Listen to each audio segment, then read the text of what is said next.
Well, everyone knows that there's only one criteria to being a libertarian, which is that you're the only real one and everyone else is a fake one.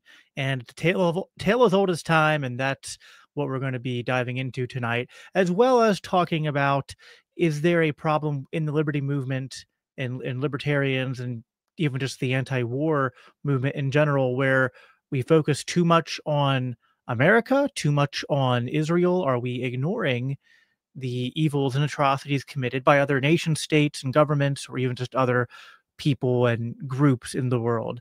That's that and more is what I hope to get through tonight here in the LCI Green Room.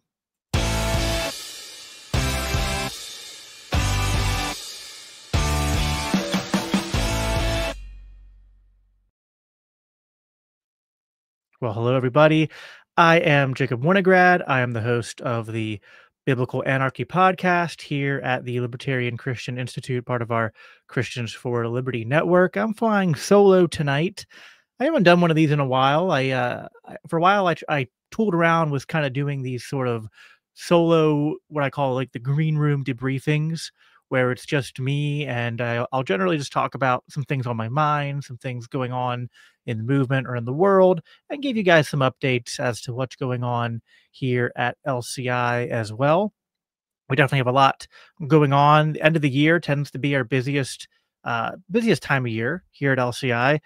We had a really productive year. We released several books, which I think I probably have been obnoxiously plugging them on all of the shows lately. We of course have actually they're hold on a second. They're right here below me. So we of course have the flagship book, uh, Faith Seeking Freedom. And as you know, if you've been paying attention, edition two is in the works and that'll be out sometime next year. This book, and I had the author on earlier this year, A House Divided. That is technology, worship, and healing the church after COVID. I always forget the long tag after the main title. But this was, as the title says, about COVID and kind of where the church got things wrong, why the church was in a position to sort of falter on the COVID lockdowns in the first place. That is sort of the question that Benjamin Chaffone was seeking to answer in this book. We also released this short little what do libertarian Christians believe? Now, this is sort of in contrast to faith seeking freedom, because instead of kind of going issue by issue, this is just sort of a more philosophical primer in terms of our core values and what we believe as libertarian Christians. And we have more books, of course, other than Faith Seeking Freedom 2 that are in the works and coming out next year.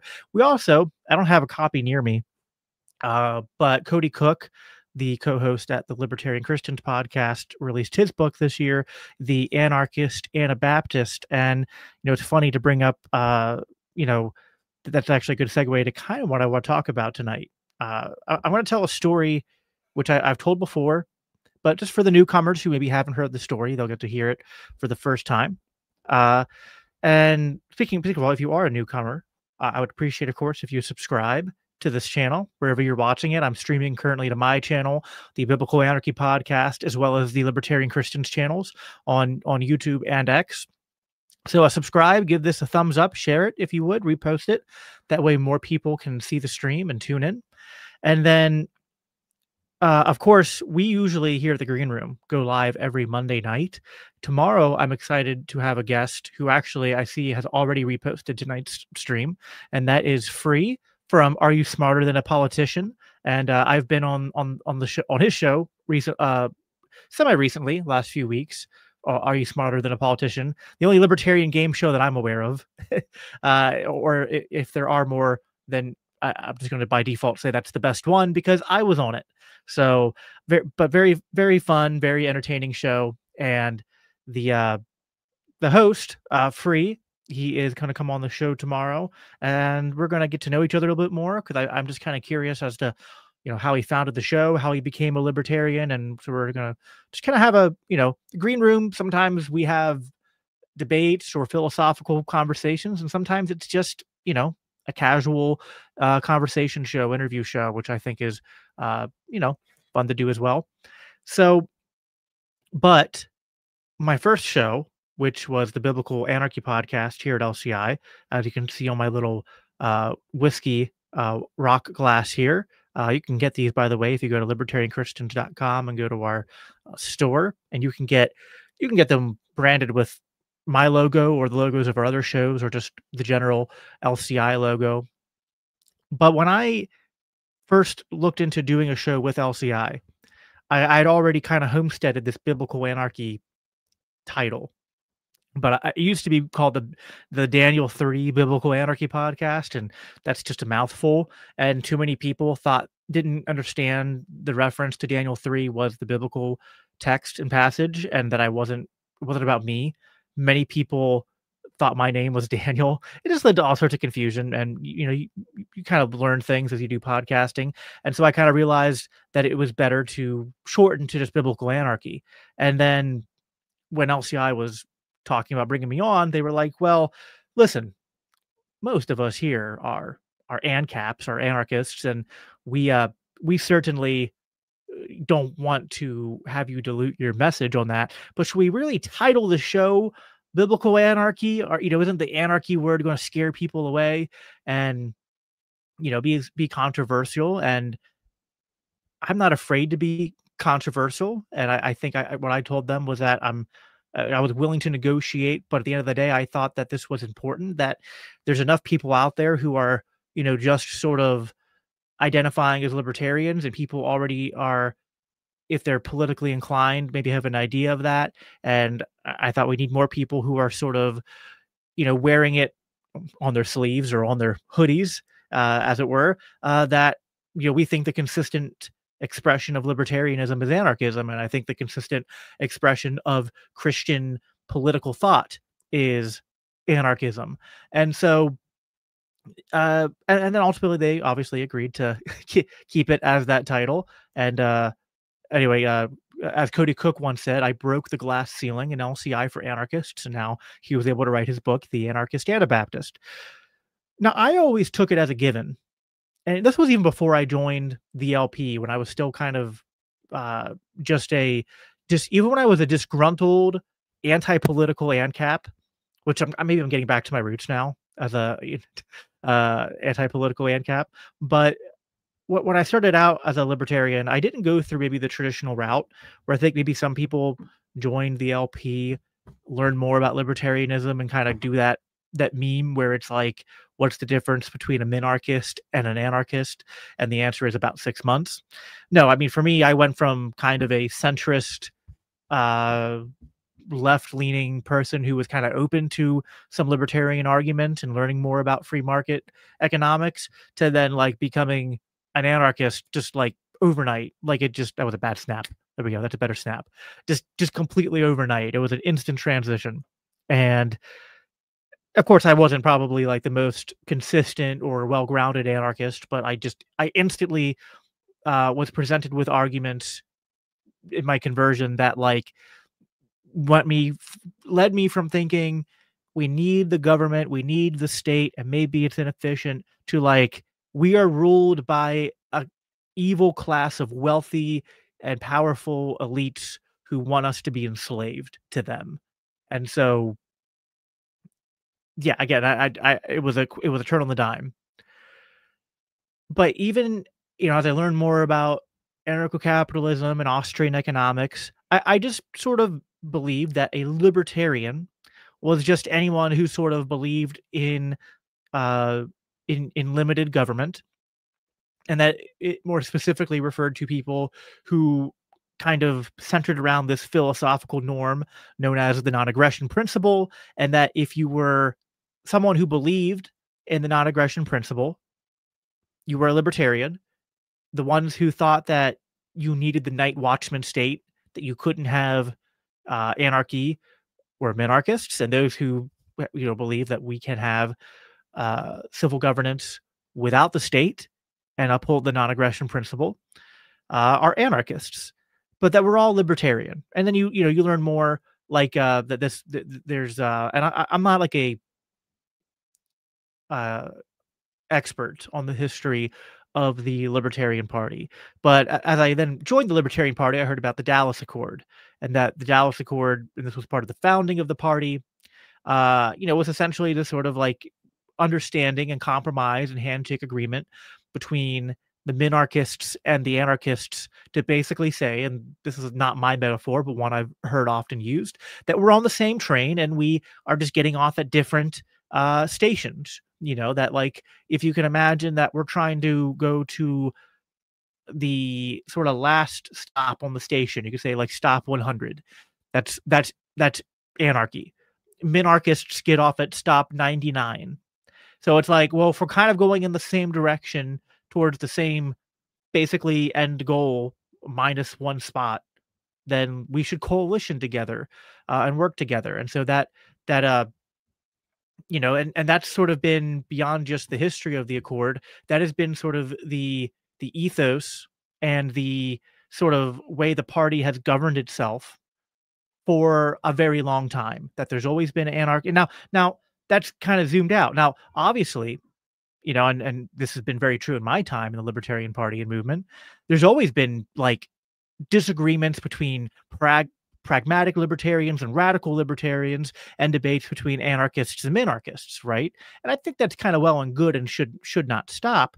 But then there was always this kind of agreement that like, hey, we're going to disagree about anarchy versus minarchy, radicalism versus pragmatism, but we're going to, then kind of like understand that these are in-house debates, right? And we're going to be in the same coalition, both as a movement and insofar as the party applies as a party, that we are, we are all libertarians. I think that's the agreement of most. Now, there's always people who are going to do the meme that, well, if you believe this, if you do this, you're not a real libertarian. But then to those types, it's just like, okay, but if you took your average, and this was even true, like, I'll go back, like rewind the clock, like it's like 2022, height of like the Reno reset and the Mises Caucus and the Libertarian Party, right? And take your average, like, anti-Mises Caucus, anti-radical libertarian, like someone from like the Prague Caucus or the classical liberal caucus. I don't think that was a thing in 2022, but just, you get what I'm describing. And then take, the most diehard ANCAP from like the Mises circles.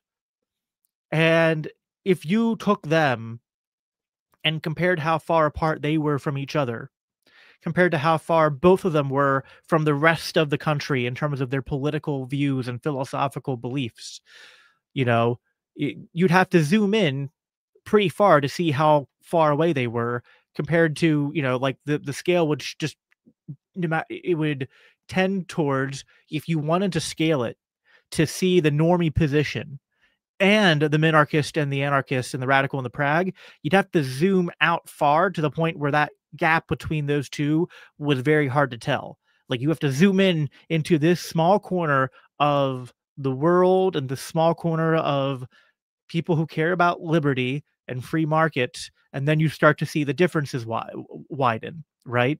I feel the same way often when we're talking about Christianity and religion, that like, so I just did a stream last week and I had Zach on. Zach is a libertarian Christian and host of his own podcast called the Legacy Right, I believe, if I'm remembering that correctly. And he's a Catholic and I'm a Protestant. And we were having a conversation, and then there was like Lutherans in the chat too. And I was kind of making the point that Lutherans and Reformed Protestants are very similar.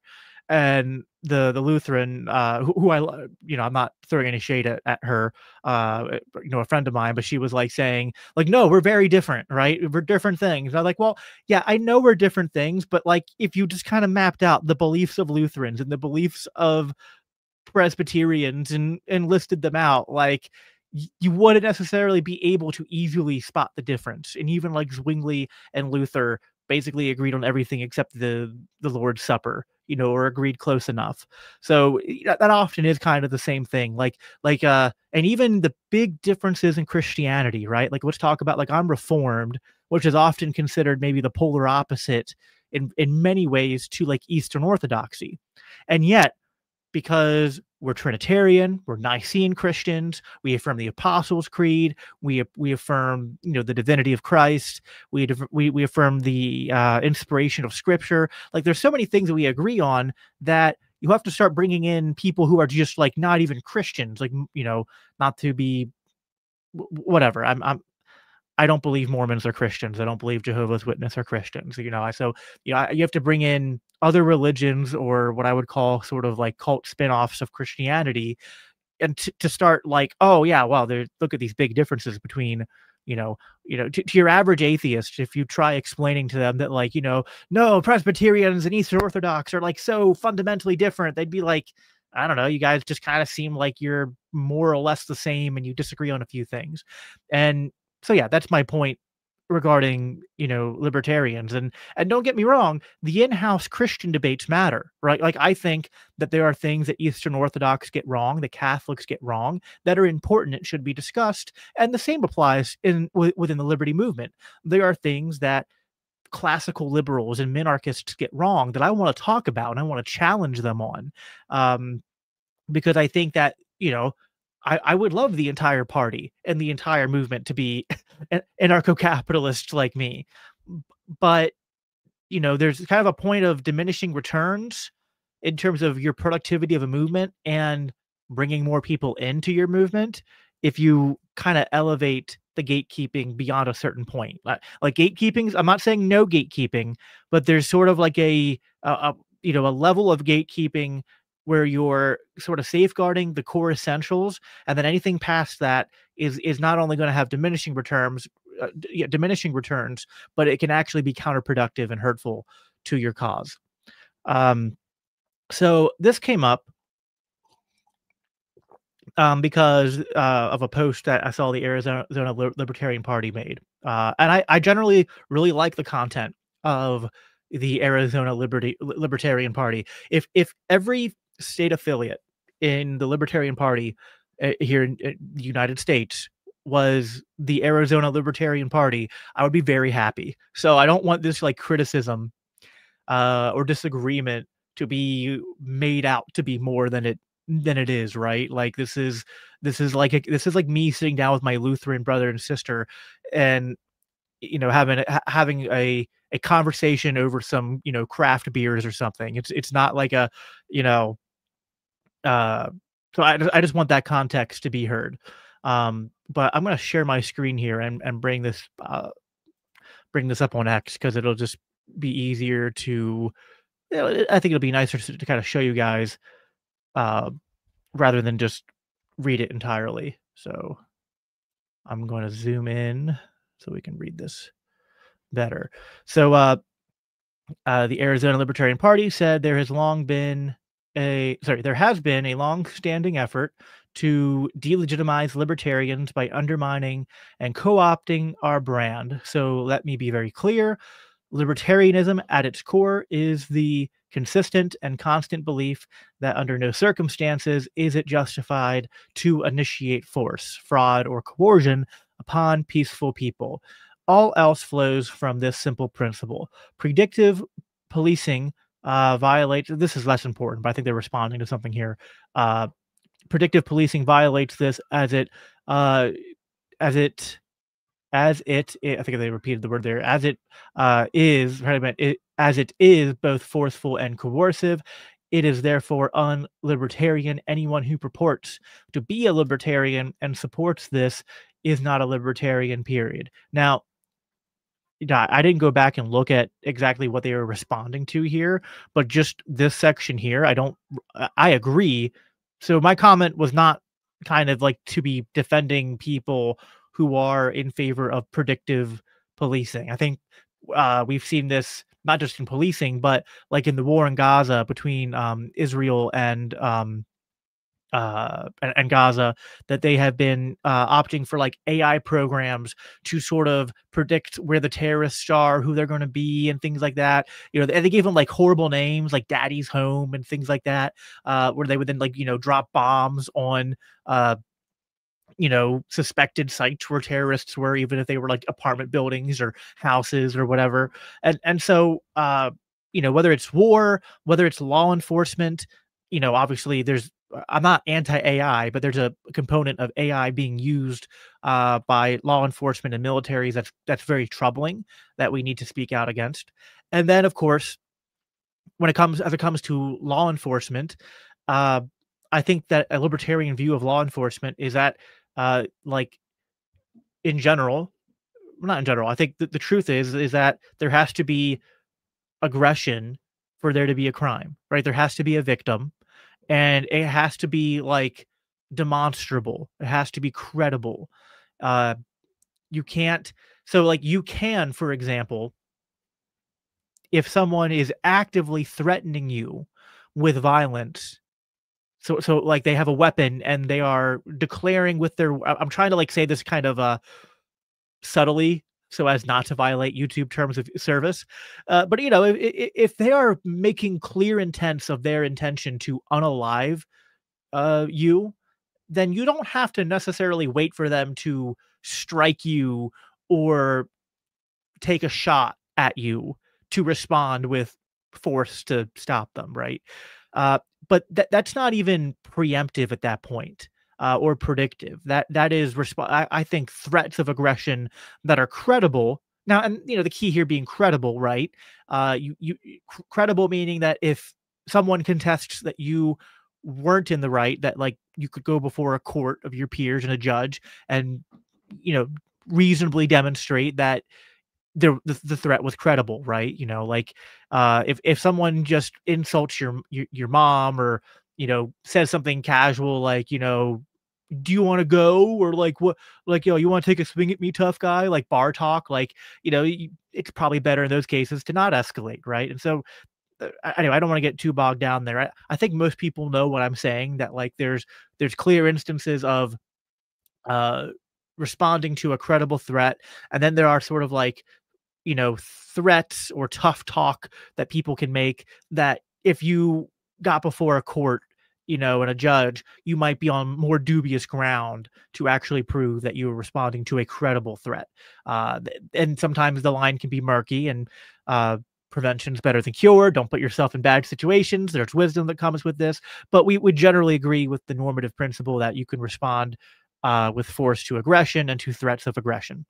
And that's different than this sort of idea of predictive policing, or like preemptive strikes on people who like, oh, we think they're going to commit a crime, but we haven't demonstrated the proof. We see this a lot with like what's going on in Venezuela, that we're just labeling people terrorists and blowing their boats up, and or with immigration when we're just deporting people and there's no as libertarians we want you know law to be that which responds to violations of civil justice, which would mean acts of aggression, to then bring justice to the person who was aggressed against the person who committed the aggression.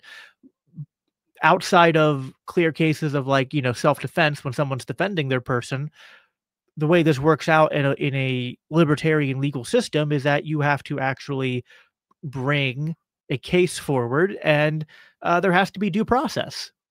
That's a constitutional right, but if you don't even want to appeal to the Constitution, that's just a libertarian norm. So let me bring this back up then, because I wanted to make that clear. I agree with this section here.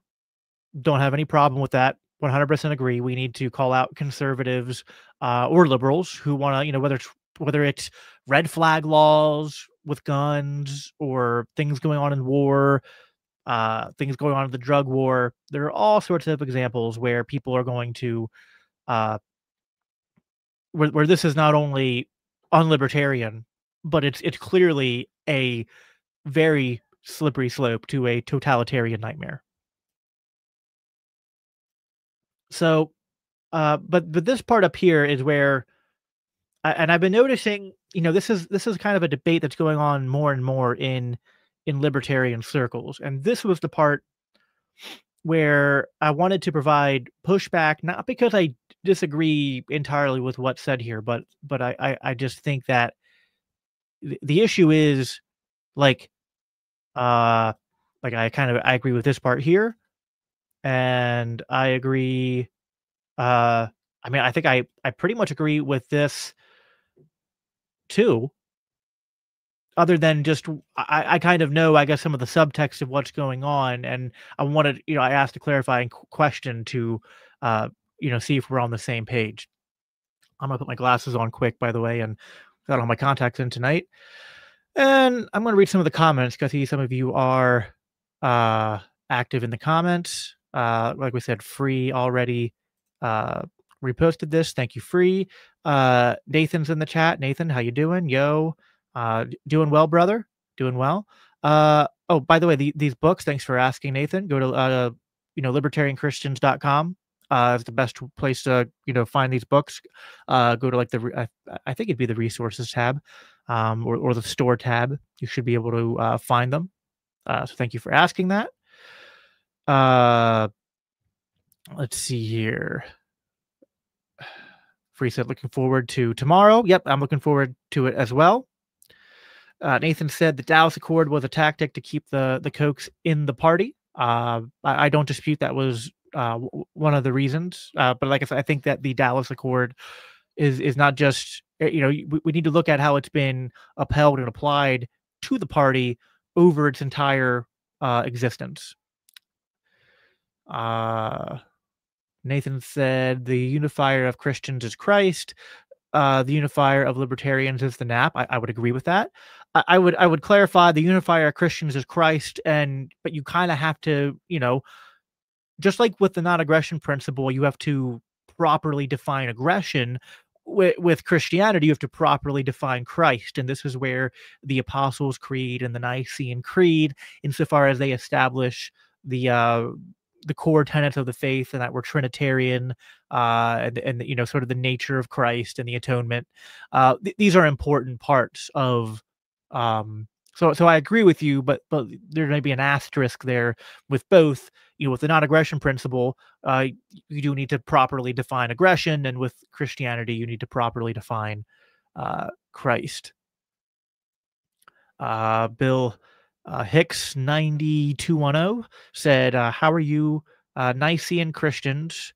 That you affirm the Nicene Creed when you don't believe in one holy Catholic Apostolic Church?"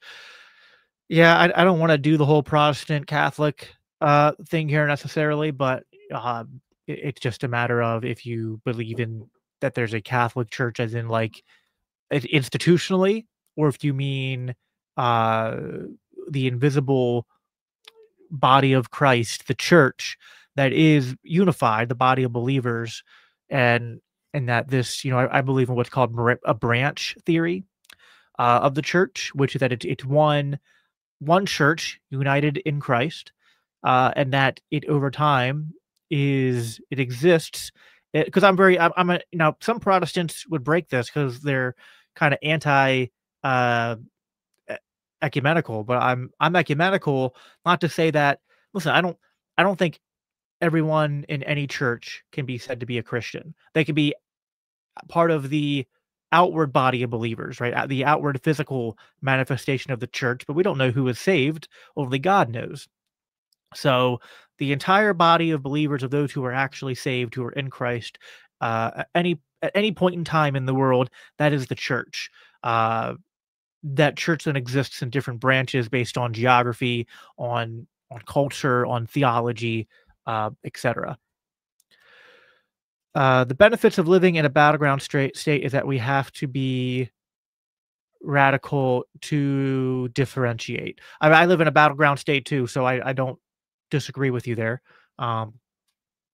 Like I said, I don't know if you run the account, Nathan. I don't know who does, but like I said at the beginning, I would certainly want, if every if every state affiliate account was LP Arizona, I'd be a much happier camper when it came to the state of the Libertarian Party right now.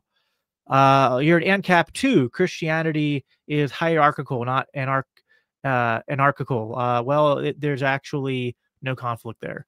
Anarchists are not against hierarchies. In fact, the free market and voluntary association form voluntary and free hierarchies. What we are against is unjust hierarchies, which are formed through the initiation of force or coercion.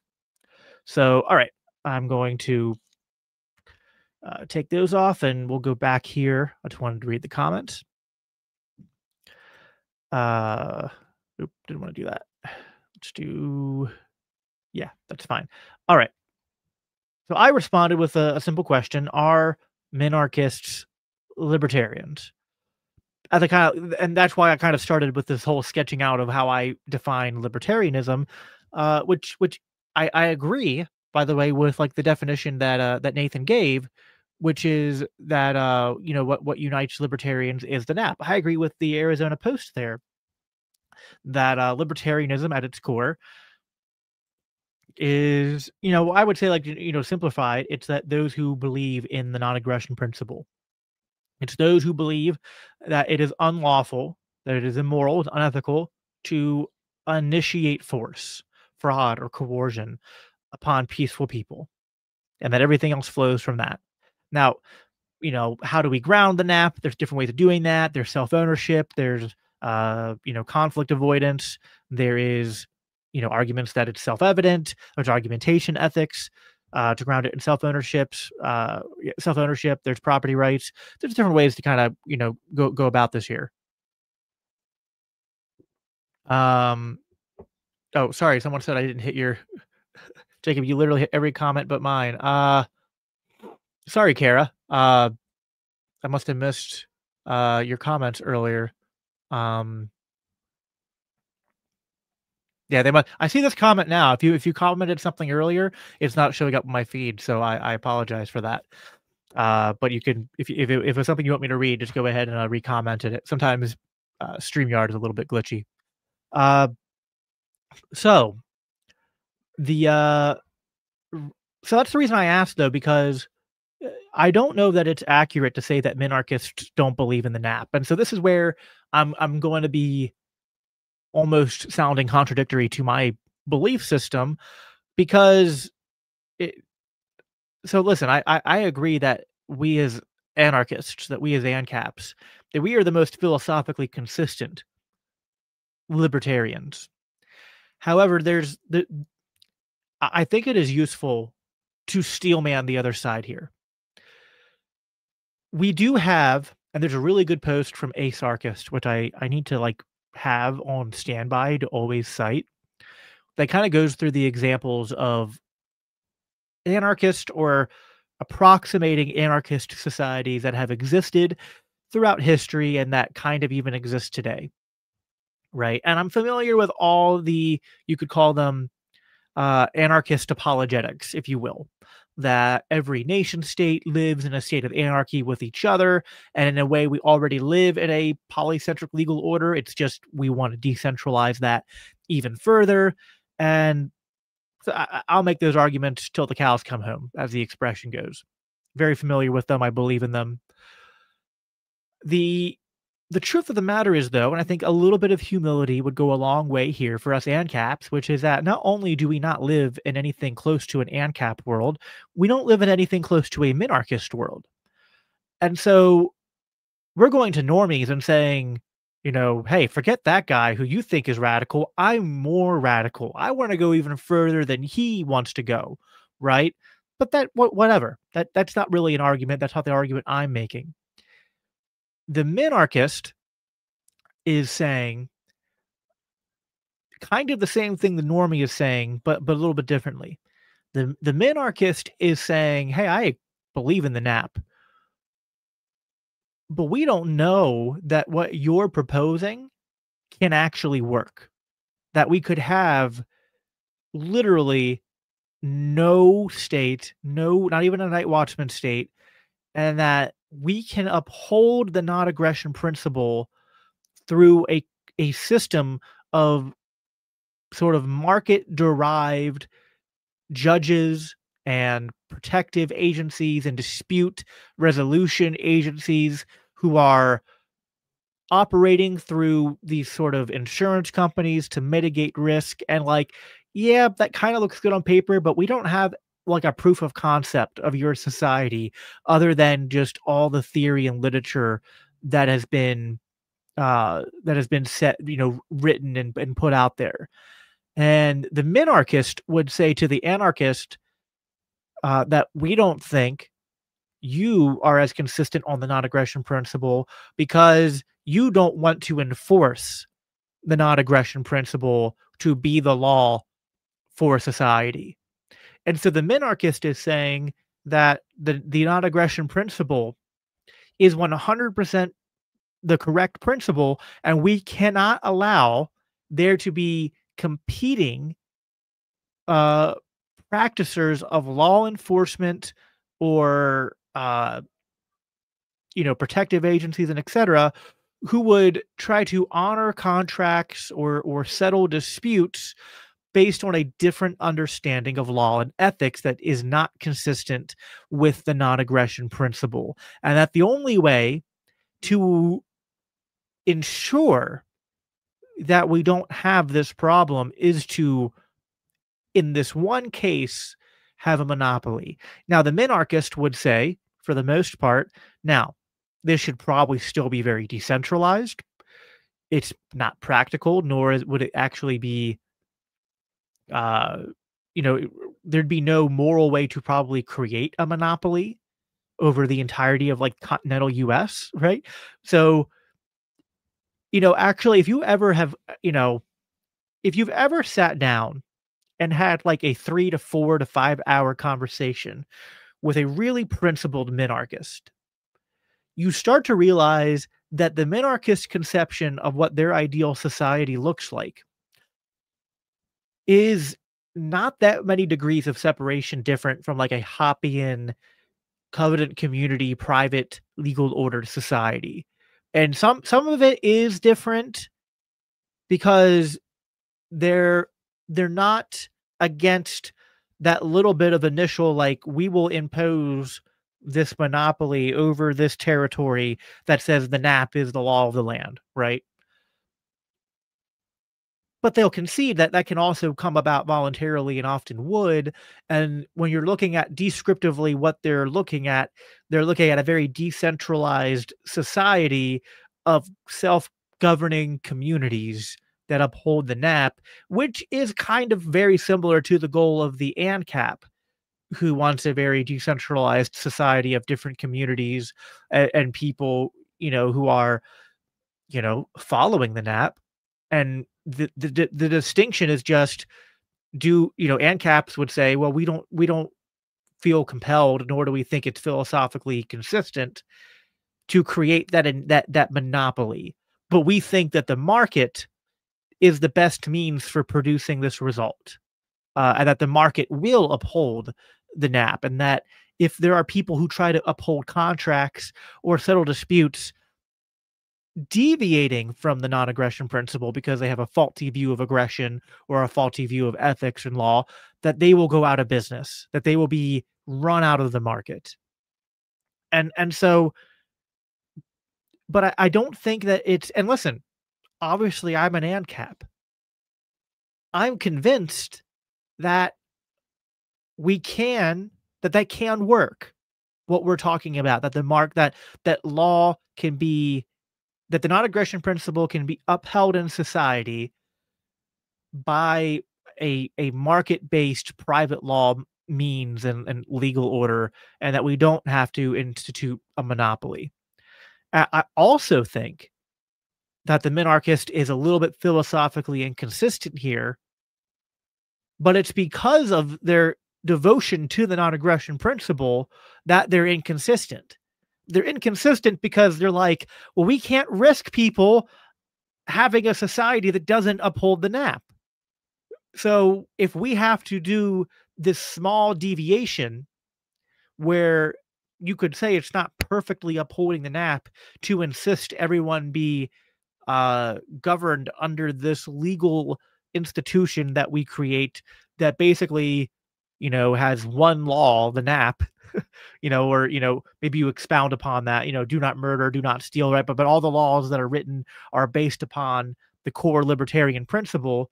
They'd be like, but that's the only way to do it. Uh, and, but I do think that is a bit of a philosophical inconsistency.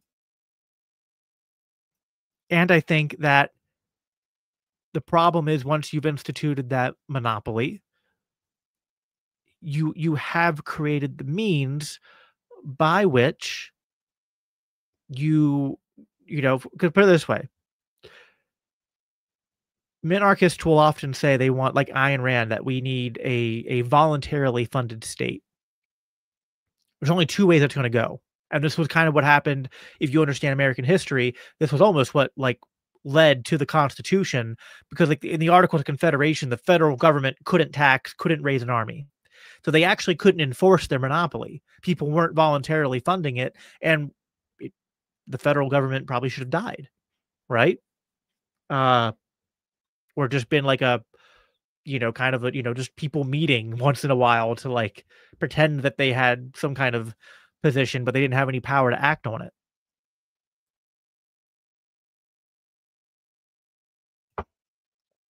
Uh, but of course then, so that's one option, right? One option is, well, I guess there's 3 options. 3 options of people. First option is that they voluntarily fund it. But if they don't voluntarily fund it, it's either going to die, which if it dies, well, then you just end up back in anarchism, and you end up in, there can be competing legal, uh competing practitioners of law enforcement within a geographic area, right? Or you end up like what happened here in America, where they go, well, no one's voluntarily funding us, so I guess we're going to have to institute taxation. And then, sorry, my nose is super itchy. And then once you've instituted taxation, then you've introduced more deviations from the NAP. You now have created the sort of predatory mechanism by which the state is no longer going to operate based upon market mechanisms because it has the ability to tax. It can now uh, act without the free market incentives that we only get money if we provide the valuable service to people. And you've opened up, the sort of floodgates by which every other state aggression and infringement upon liberty is now going to be built upon. And it might not happen right away, but it's going to happen, right? Like, I think American history bears this out. So that's why I'm not a minarchist. I am an anarchist. But I just don't think it's accurate to say that minarchists don't care about the non-aggression principle. I don't think it's accurate to then say that minarchists don't fit the definition of libertarianism, which is, maybe not exactly what Arizona LP said, but at least at the core of it, which is it's the belief in the non-aggression principle. If believing the non-aggression principle is the right view of law and ethics as it pertains to civil governance, then you're a libertarian. Consistent libertarians end up at anarcho-capitalism, but some consistent libertarians will sometimes not, because they just are convinced or too skeptical to be convinced otherwise that you can have a society that governs without a state. And I'm sorry, but, like, until we kind of get that proof of concept, I don't think that, like, I'm gonna say you're not a real libertarian to that person, because I just think that despite my philosophical objections and despite my, sort of argument for why I think we can have governance without the state, I'm not so, lacking in humility and in goodwill and in charity that I'm going to say, like, "Oh, if you don't agree with me, then clearly you're not a real libertarian." Uh, I mean, actually, in a weird way, this is kind of like a Catholic versus, Protestant debate, because Catholics believe in the inspiration of Scripture and they believe in Christ, but they believe that without an authority that can guide the church to know what the right interpretation of Scripture is, that you devolve into infinite interpretations and chaos, and the church will fail. Now, I think, as a Protestant, that they're wrong.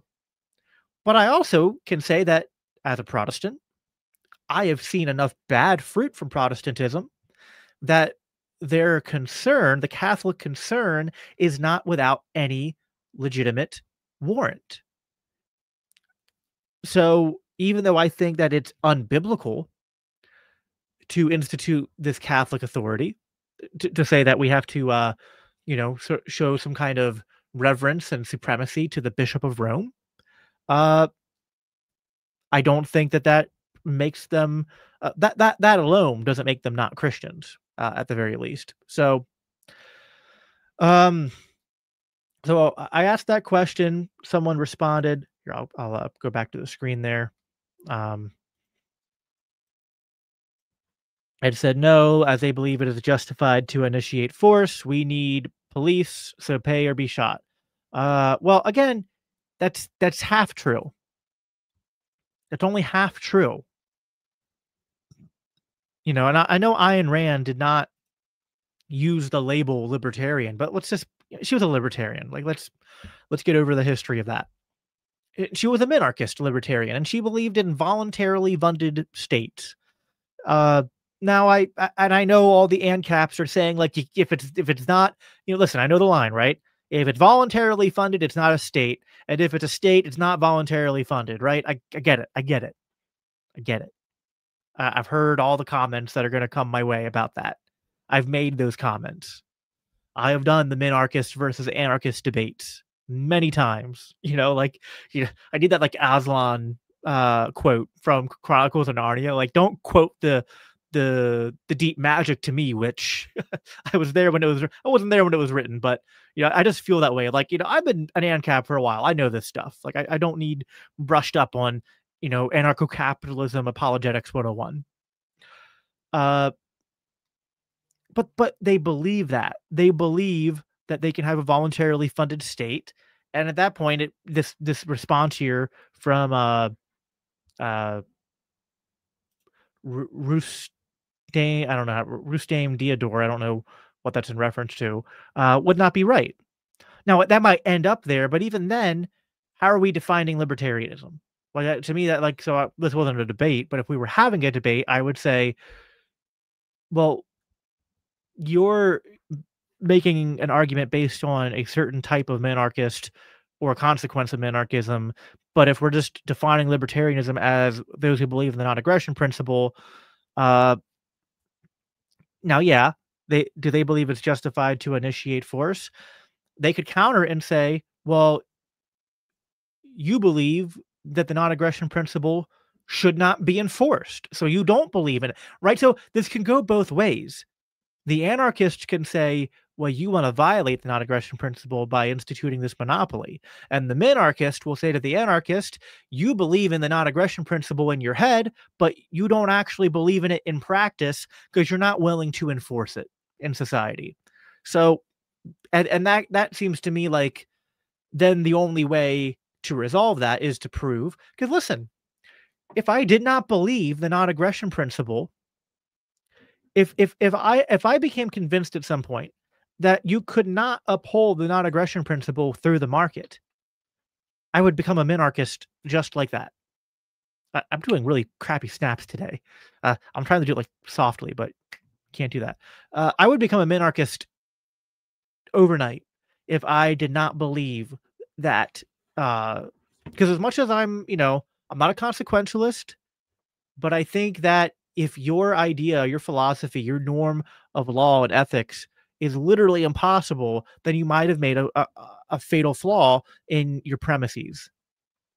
And it is sort of contradictory to say, I believe in the non aggression principle, and there's no way to uphold the non aggression principle.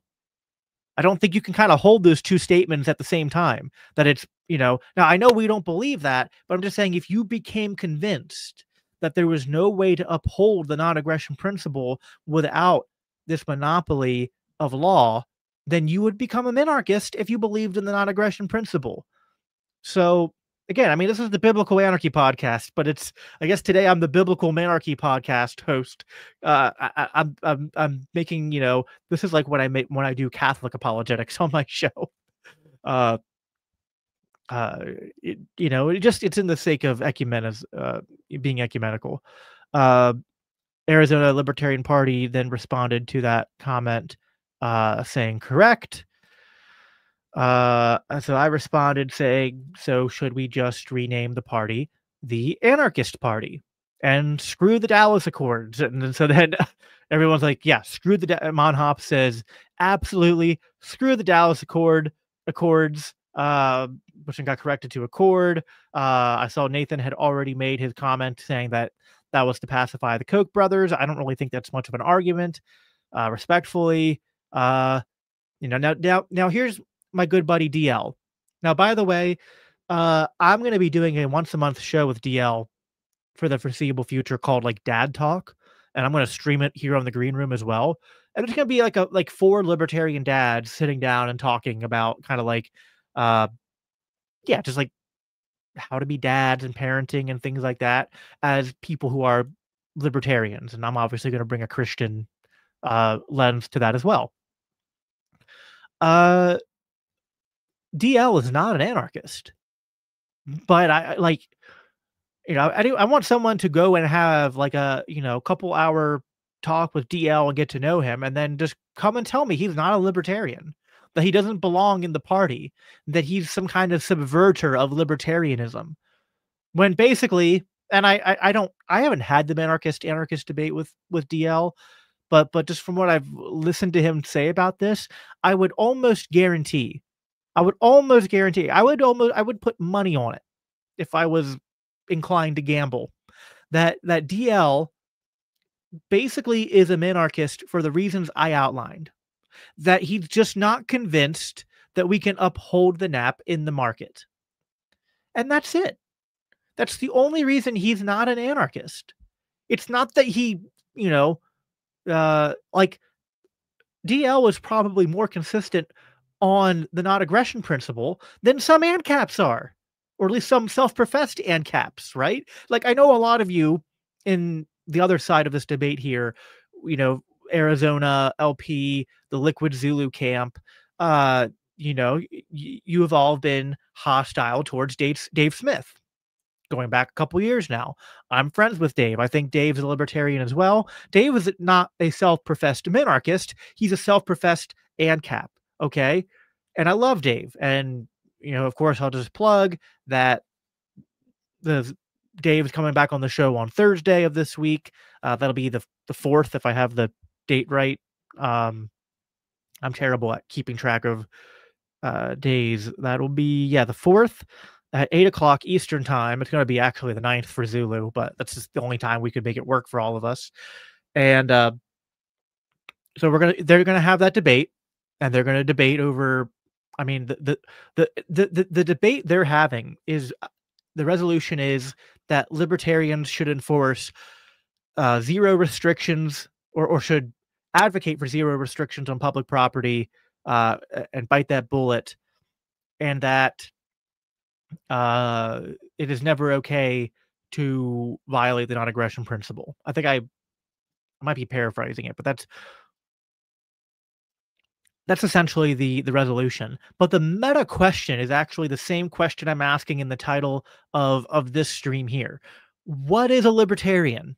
That's the that's the question that I feel like has actually been the debate the entire time. Go back to 2018 in the inception of the Mises Caucus and the call for the takeover of the party to make it libertarian again. The question that is kind of the underlying debate that we've been having for 8 years now, and really longer than that, is what is a libertarian? Like, I made the thumbnail of this, kind of mocking the daily, not really mocking, but parodying the thumbnail logo for that What is a Woman documentary, right? Like I feel like I need to be like Matt Walsh and go on a national tour across the country talking to different political theorists, and because it's just like I've been a libertarian since 2017, 2018, and it's like, and libertarianism has been around for how long? And it's like we're still having this debate. We don't know what a libertarian is. Uh, now listen, I'll cut to the chase here with my response if I can find it here. Now there's too many. Actually, I might have quote posted. So let me go back to my uh profile here. Actually, I'm on the LCI. I'm logged into the LCIX page right now. Let me scroll down.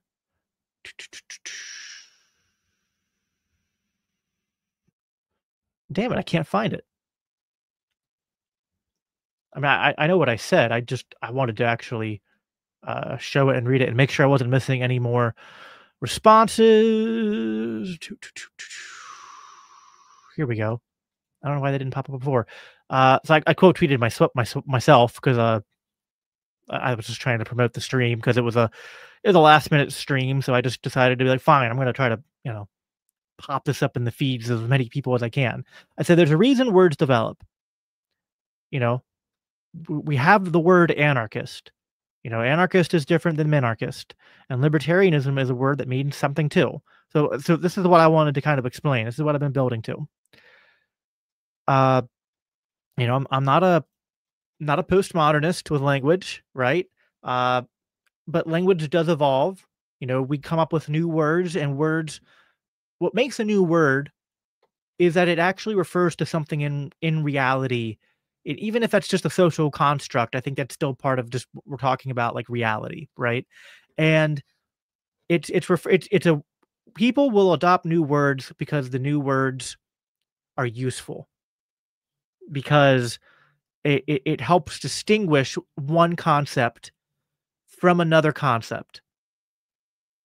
So the man, my nose is really itchy tonight. I'm sorry. Uh we see Jose's in the chat. We didn't get hair. I don't actually know. Do hairless cats cause less allergies than regular cats, Jose? Because we got cats a couple months ago, and ever since then, my allergies are just way worse than usual. And even if I take my allergy meds, my I just get this like awful tickling in my nose, which then looks, like I can't help but I scratch it, but then like on the screen, I'm just rubbing my nose constantly, and I'm self-aware of it. So anyway, here's what I'm trying to get at. Yeah, people will start using new words as they are useful to distinguish between different concepts. If to be a libertarian just means to be an anarchist, then why do we have two different words to describe the exact same thing?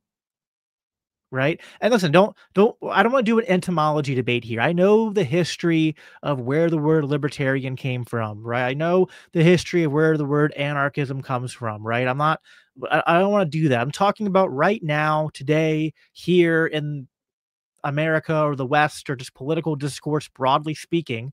Uh, we even have to distinguish when we're talking about anarchism. We'll be like, anarcho-capitalists, right? Or anarchist. There's people who don't like the word capitalist. So then they're like, I'm a free market, anarchist, and or a market anarchist, and things like that. But we have the word anarchist, and then we have the word libertarian, and then we have the word anarchist, and we have the word minarchist.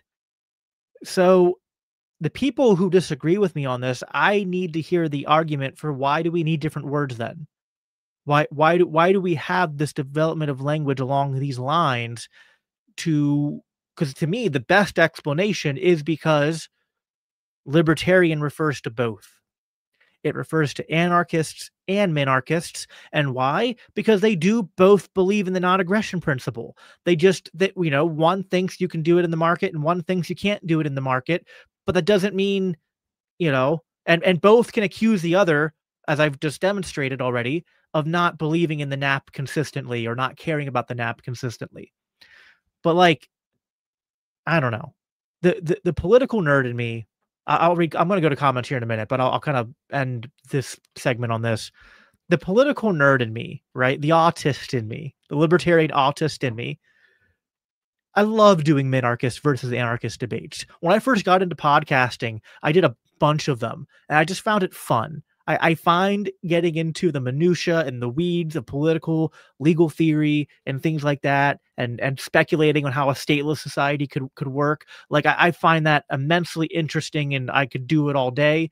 But I'm also just attached enough to reality to know that, like, I'm gonna, reshare this on my main biblical anarchy feed. And about 80% of my viewers are libertarians, but the other 20% are just actual, like, Christians who are not in the libertarian space, not in the libertarian movement.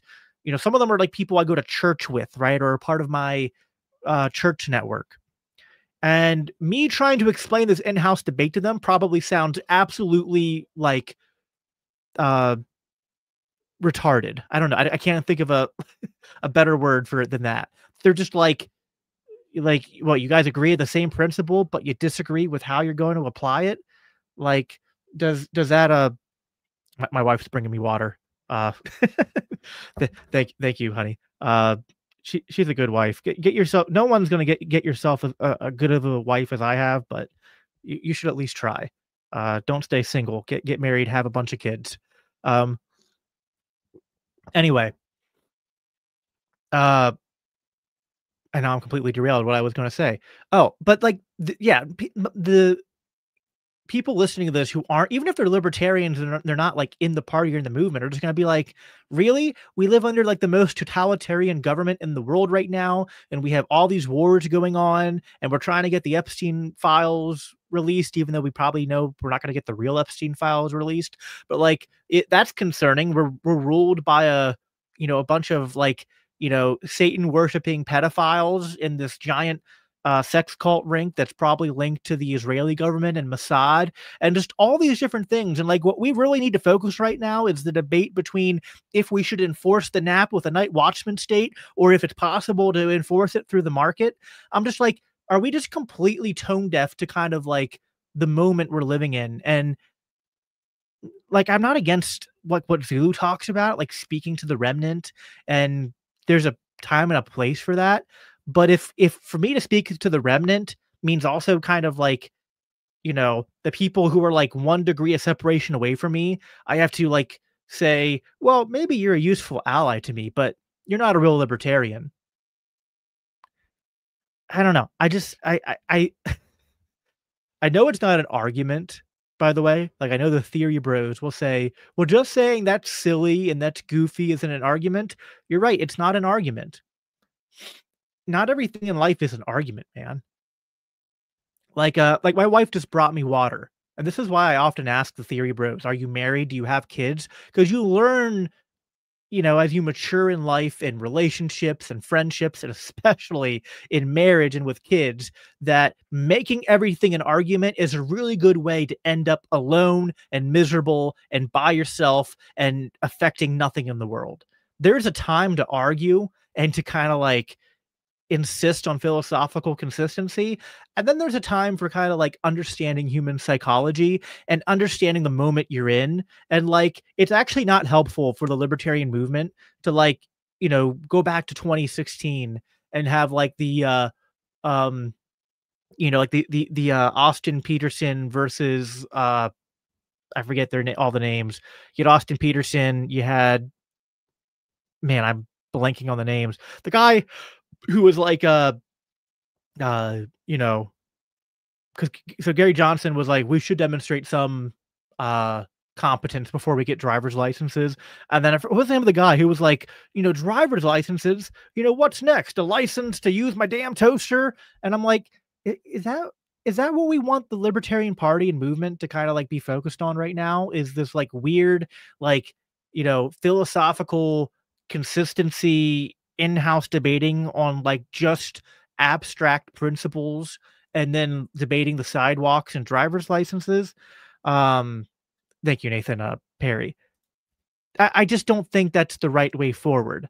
I think we should be radical. I think we should be committed to principles, but like, the issue, there's important issues to do that on right now. Like saying, hey, I think that when the Israeli government kills children, that's evil.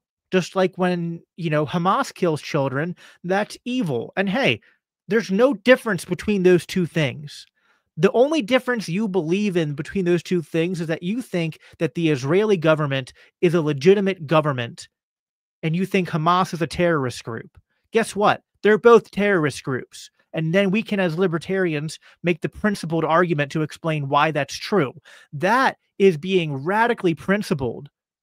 And then, when people ask what our principles are, that leads us to that conclusion. Bring up the non-aggression principle, bring up self-ownership, bring up anarcho-capitalism, whatever. But like, lead with the most important stuff, and then talk about not, you know, friendly fire against your radicals and your base, but like, my friend DL that I brought up earlier. DL is a minarchist, but guess what? He would 100% be right there with us, saying that, yeah, the Israeli government, insofar as it kills innocent people and kills babies, drops bombs on families, is a terrorist organization. And, just, objecting to that because, but it's a government, or because anti-Semitism is not an argument. And you're going to be like, yeah, but, what's really important for the movement right now is we tell DL he's not a real libertarian. Just, I don't know, man. Like, you're not, you're pissing DL off, you're pissing minarchists like him off, and you're pissing me off too.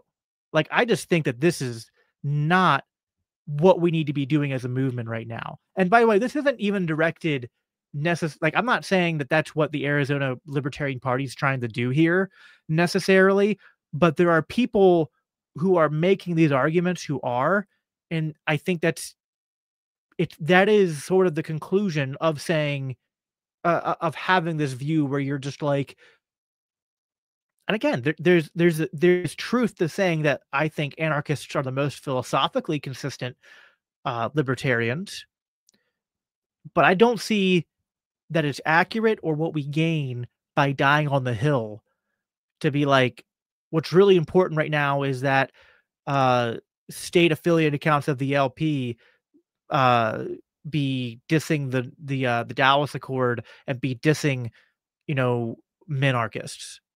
So I'm gonna go to the comments. I think I've said most of what I want to say there. I'm gonna put my old man glasses back in because I can't. I can zoom in the text on the other screen here, but the StreamYard comments, when I try to zoom it in, it kind of screws up the camera. So, let's see where I left off. Oh, actually, Kara had a comment that I didn't see your other comment, so I'm sorry that. So she said, in my opinion, the biggest issue for L's shouldn't be anarchist versus minarchist, but way and manner we get there, as well as messaging and signaling along the way. Yeah, I think I mostly agree. I mean, yeah, the messaging's important. I think. Listen, like I know Jose's in the chat. Jose's an agorist. And I'm kind of more partial to that these days. I actually don't know that you can do anything meaningfully in politics, and if you can, it's probably only at the local level.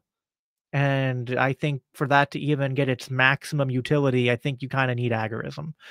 But man, if we're gonna have a libertarian party, then like, yeah, the message is important. But like, the message that the society needs right now is not minarchists aren't real libertarians. Like, that's not the message that we need to be signal boosting right now.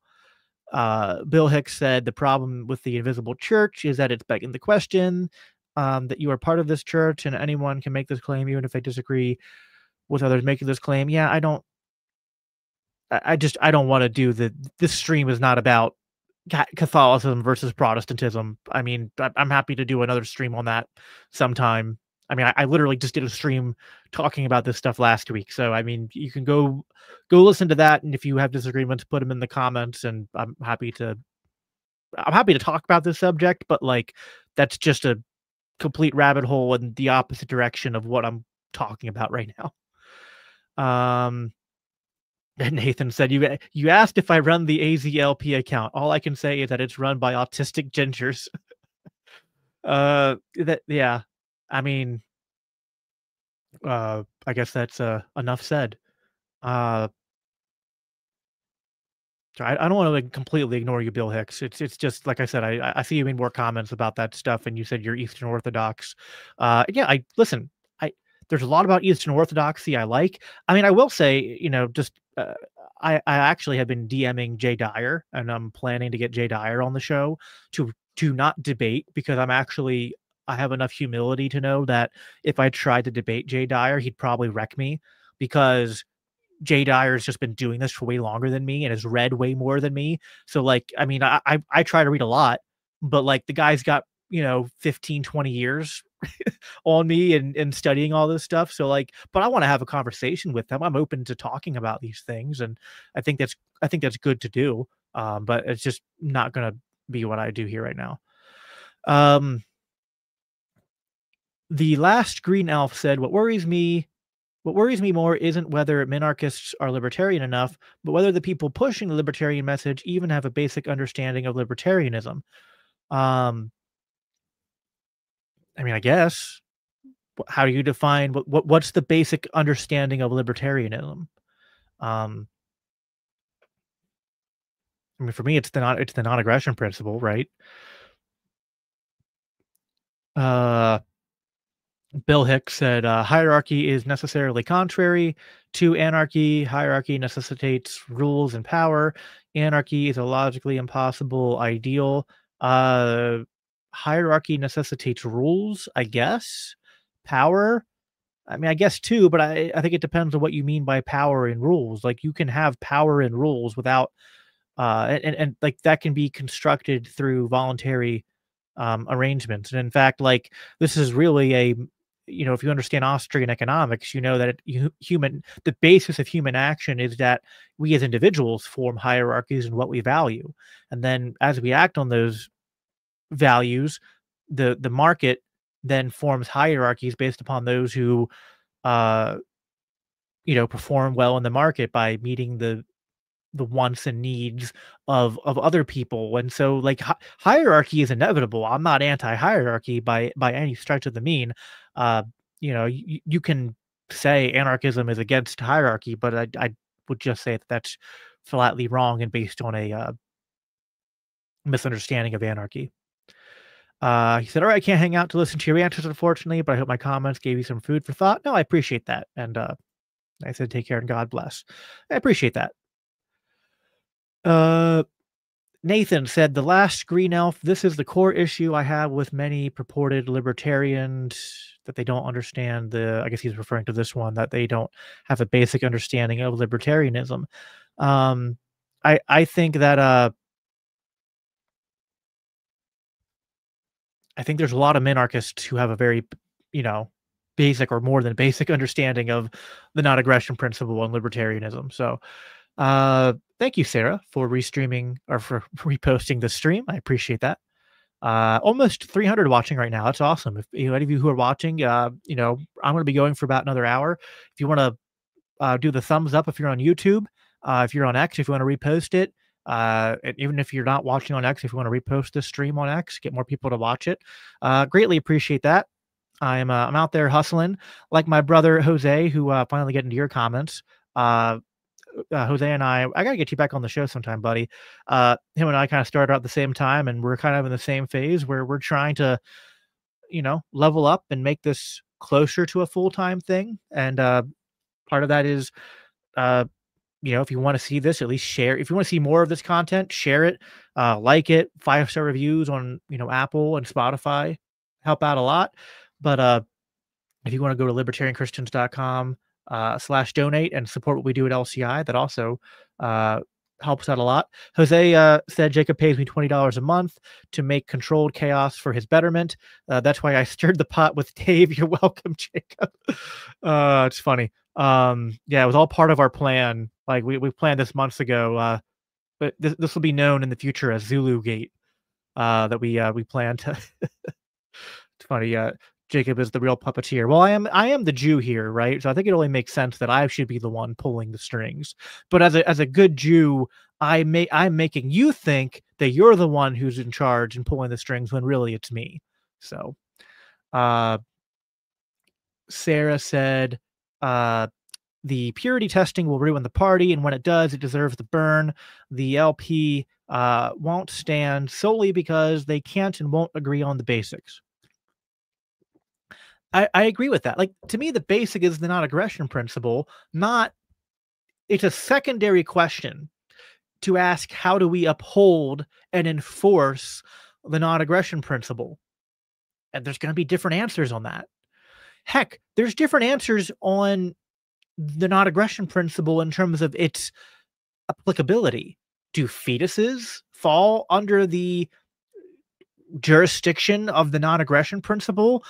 I would say yes. Other libertarians say that if you don't allow women to abort their children, that you're violating their self-ownership.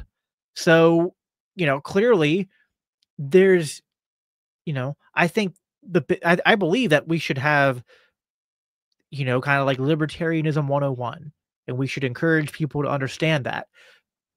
But I am worried that there are some out there who are kind of operating with a much wider idea, much broader idea of what the basics are than I think is actually warranted to believe in. Jose, he's answering my cat question and said they're not technically hypoallergenic, but they're greatly reduced in dander. Yeah, I guess let me know how much they cost, because if we get cats again, I don't. There's just hair everywhere.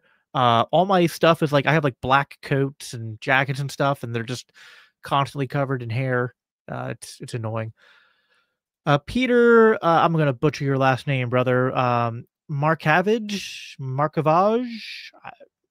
There's maybe a third way I don't know how to pronounce that, but I apologize if I butchered that. He said, I find myself politically homeless, more of an independent. I visited Porkfest the past 3 years with my son. I wish there was a party that reflected all my views, but it doesn't quite fit. I mean, I can respect that. I wouldn't say the Libertarian Party, as it exists today, fully encapsulates my views. I kind of have this love-hate thing with the LP, where like it's like I've put a lot of time into it, so I guess I view it like a child that I want to succeed, but I'm also like, I don't know, it pisses me off a lot, I guess, and I I don't think the LP will succeed because they're not willing to do the political things they need to do to succeed, and they're not willing to kind of make cultural stands that they would need to make to succeed. I know it's kind of vague, but that's kind of my view on it. Uh, Nathan said in response to my comments about Perry and the driver's licenses and whatnot, he wasn't far off though. Just look at the UK and their uh, TV licenses. Yeah, but like, you got to talk to the moment you're in. So like, yeah, if you're in a moment where they're talking about TV licenses, I guess maybe you could say that like there's something prophetic to that. But I don't know, like in 2016, I think we're still close enough to like the Ron Paul revolution in the economy that like the Federal Reserve and the endless wars should have just always been the focus. Just like I love Spike Cohen, and maybe Joe Jorgensen gets too much of a bad rap, but I think that it is a failure on that campaign that they didn't focus enough on the mask mandates and the business lockdowns. Just like I mean, I guess Chase tried to talk about Israel, but uh, there were other issues I think with Chase and his campaign. So I'll leave it at that. I think I've probably exhausted this topic enough for now. I do think that so I don't know if I'm gonna make any closing thoughts. I guess I'll make them here. And this will almost maybe be like a preface, like a teaser for the debate that'll happen this Thursday. Um, Listen, I'm all for, as I said, I'm all for the in-house debates. I'm not saying they shouldn't happen. In fact, I think they should happen. I think in-house Christian debates should be done. I think they should be ecumenical. They should be respectful. They should be productive. They should be edifying if possible.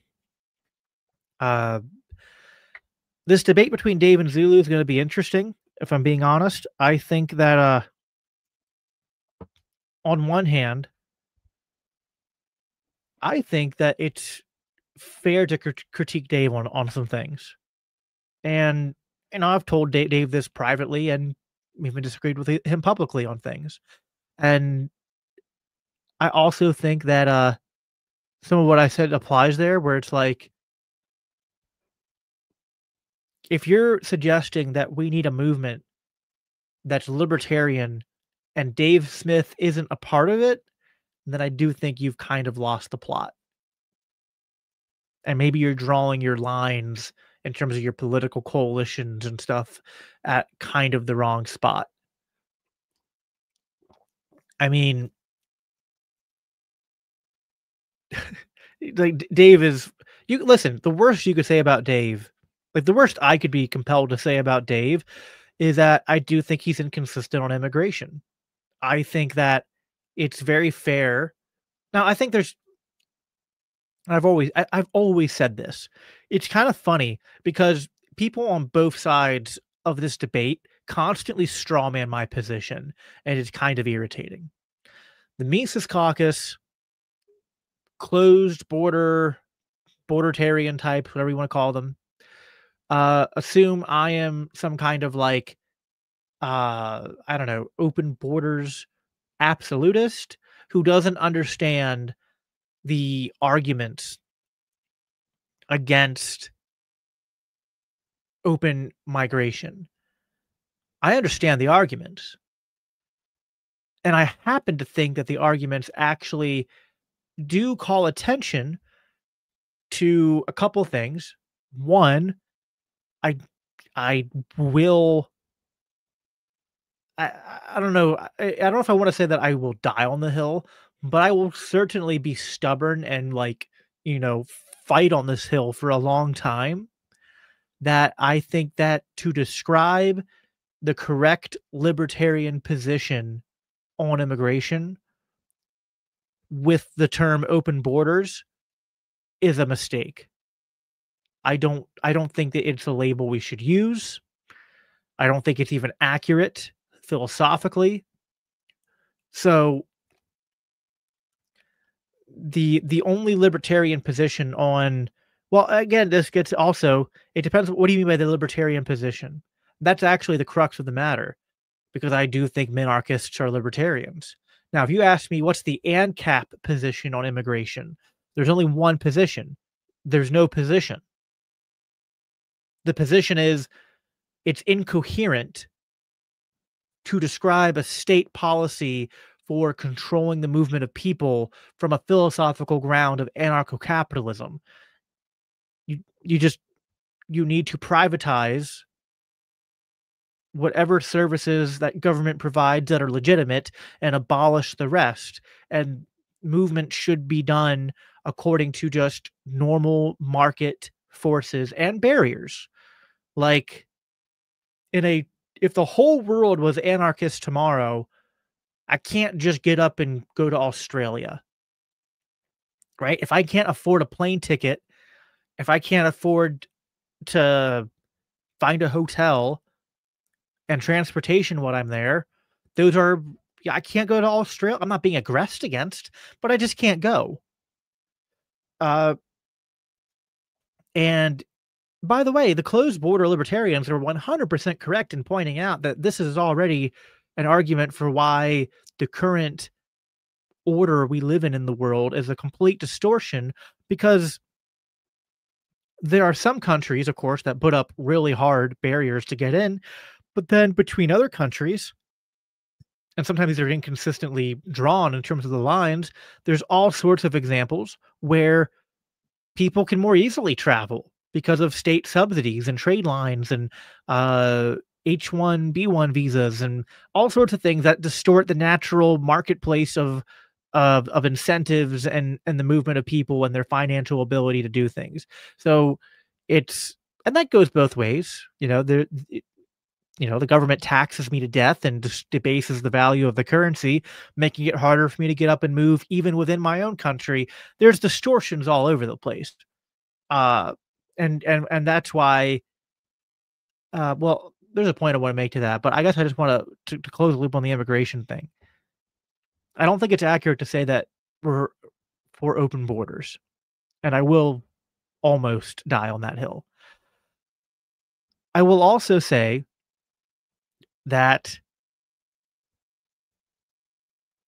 insofar as going back to Dave, that I think he brings up reasonable concerns. And I think, by the way, I think Zulu and all of the kind of like theory bro and cap types, whatever. I'm just trying to distinguish groups here. I think you guys should have watched that debate between Dave Smith and Alex Nowasta on immigration and came away like so thankful for what Dave did. Because Dave's making your argument. Now, maybe you're saying he's making your argument in the wrong direction, but he's making your argument. He was pressing Alex that entire time. He's like, "Are you going to bite the bullet, man?" He's like, "Because if you're going to disagree with this resolution, then you have to say that it should be unlimited, that there's no point in which a nation state has any right to say, nope, that's too much. Nope, not that person." But the minute you've said, well, maybe there can be a limit, right? Then you're no longer playing at least an anarchist game. You're playing a minarchist game at most, right? You're not being a NAP absolutist anymore. You're saying that immigration is at least different or weird. Now, I know the Zulu camp just wants people to bite the bullets. But I think what Dave is saying is that philosophically, I see a conflict between my values and the real world consequences of following my values down a certain line of thinking of terms of what we should do now policy wise. And I think he is 100% valid in pointing that out. Now, it's also valid to point out on the other end here, and this is where I am critical of Dave, that I think he's leaned too much into sort of saying that, like, well, by any means necessary, stop these protests or attacks against ICE, and that the mass deportations is just a bitter pill we have to swallow, and maybe Trump can do it by some way that's not super authoritarian, but we just need it, right? And again, I think I've said this several times. What I said to him was, I think in that case, the cure is worse than the disease, because man, just wait till the Democrats are in power, and they have the precedent to be like, anyone we call a terrorist, we can just bomb, right? And even more so than before, the ability to deport people without due process, the increase of uh a militarized police force in this country through ICE and other means. I mean, what we're creating now is literally the means by which we will be even more enslaved the next time there's a COVID-like lockdown. So, you know, I think, I just think Dave is not making that sort of calculate, if everything in life is not solutions but trade-offs, I think he's miscalculated the trade-offs here. I understand the problem with open immigration, man. There's a strong, compelling case to be made that, like, deporting a bunch of people, importing a bunch of people from other cultures can be disastrous in terms of not just liberty, but heck, in terms of just like Christianity as a Christian, right? Like, on one hand, I don't want to demonize Muslims, and I don't want to say that I don't want to mimic neocon talking points about Muslims, and yet I also recognize that, like, the nuance here being that a reason a lot of the Muslims over there in the Middle East are engaged in Islamicism and are incredibly radicalized into the worst forms of Sufi and Sunni Islam, or there's also radicals on the Shia side, but they're more the minority. But insofar as they exist, they kind of exist because of, at least in large part, a consequence of American foreign policy, and even before that, British imperialism in the region too, that's constantly undermined the reformers and the secular types within the Arab world and funded and propped up the radicals and the extremists and given them, sort of an easy hand to play in terms of grievances to recruit people to their cause. All that's true, right? But like, just because I understand that like the plane hijackers at 9/11 had legitimate grievances against America doesn't mean that like I would say, well, there'd be no problems if we imported like, everyone from Afghanistan and Iraq and the surrounding countries into America today, and that there wouldn't be this massive cultural clash and even legal clash like we saw with the legal problems that happened when you have mass Muslim migration into Western Europe, right? Like, there's consequences there. But I just think that those consequences are we're better off figuring out ways to deal with that in increasing liberty at home, not decreasing it further. And my worry is that Dave is on the side on in this case of decreasing it further. So, um, or did I reverse it, Nathan? Sunni is the more peaceful minority. I thought Shia was the minority, but I could have mixed it up. It's been a while since I reviewed my Islam. Because I thought when they had the split, it was the Sunni who took over, and it was the Shia were the ones who were kind of like the losers in the initial split between the Sunni and Shiites. But I might be completely mixing it up. I study my own religion more than I study Islam. Uh, so yeah, I mean, this debate this Thursday is going to be interesting, but I kind of feel like it's in some ways the wrong debate. Like, I'd rather see Dave in a debate on immigration with an ANCAP. Heck, like I'd love if Zulu wasn't so hostile towards Dave, or if Dave wanted to do with me, I'd love just to have like a conversation about this stuff, even a debate to be like, hey man, I just think you're wrong on this. But like, uh, I don't know, man. Like Walter Block's horrible in Israel, right? We have self-professed ANCAPs that are out there excusing a genocide in Israel. I don't see people making 3.5-hour videos trying to say they're a cancer to the movement. No, there's definitely a problem of, faux libertarians and fiat libertarians and whatnot. That problem has always existed. And there's even there's mistakes the Mises Caucus made that should be talked about. I think Dave and I covered all this in our stream last week. I think it was last week. So I don't know, but it's going to be an interesting debate. Dave agreed to do it. I don't know that I basically I was like the whole time I was like I kind of want them to talk, but my hope and prayer, maybe it's a naive one, is that they talk and like it's productive and they come away even if they're not friends, but like I don't know, like Zulu would like my hope is that they could come away and Zulu would go, "Hey, I still strongly disagree with Dave and think he's wrong on these things and think he's philosophically inconsistent, but like, he's still fighting for liberty. He's still a libertarian and like we should continue to work out differences in a, you know, productive manner going forward." And I would hope that Dave would kind of mirror that towards Zulu to be like, Zulu, like, listen, Zulu's got a heck of a lot more figured out for how young he is compared to, me at his age. Right. Zulu's incredibly talented, incredibly intelligent. He's on YouTube. He's got a bigger platform than me. With like I get view counts. If I add up all my platforms, like on YouTube and Apple, Spotify, all that stuff, I get like roughly 1,000 downloads an episode on average. It peaks and valleys. I get episodes that get, uh 2,000, 3,000 on their own. And I get ones that maybe only get like 600-700. And obviously I get Dave on and I get a huge boost from that. And depends on the topic.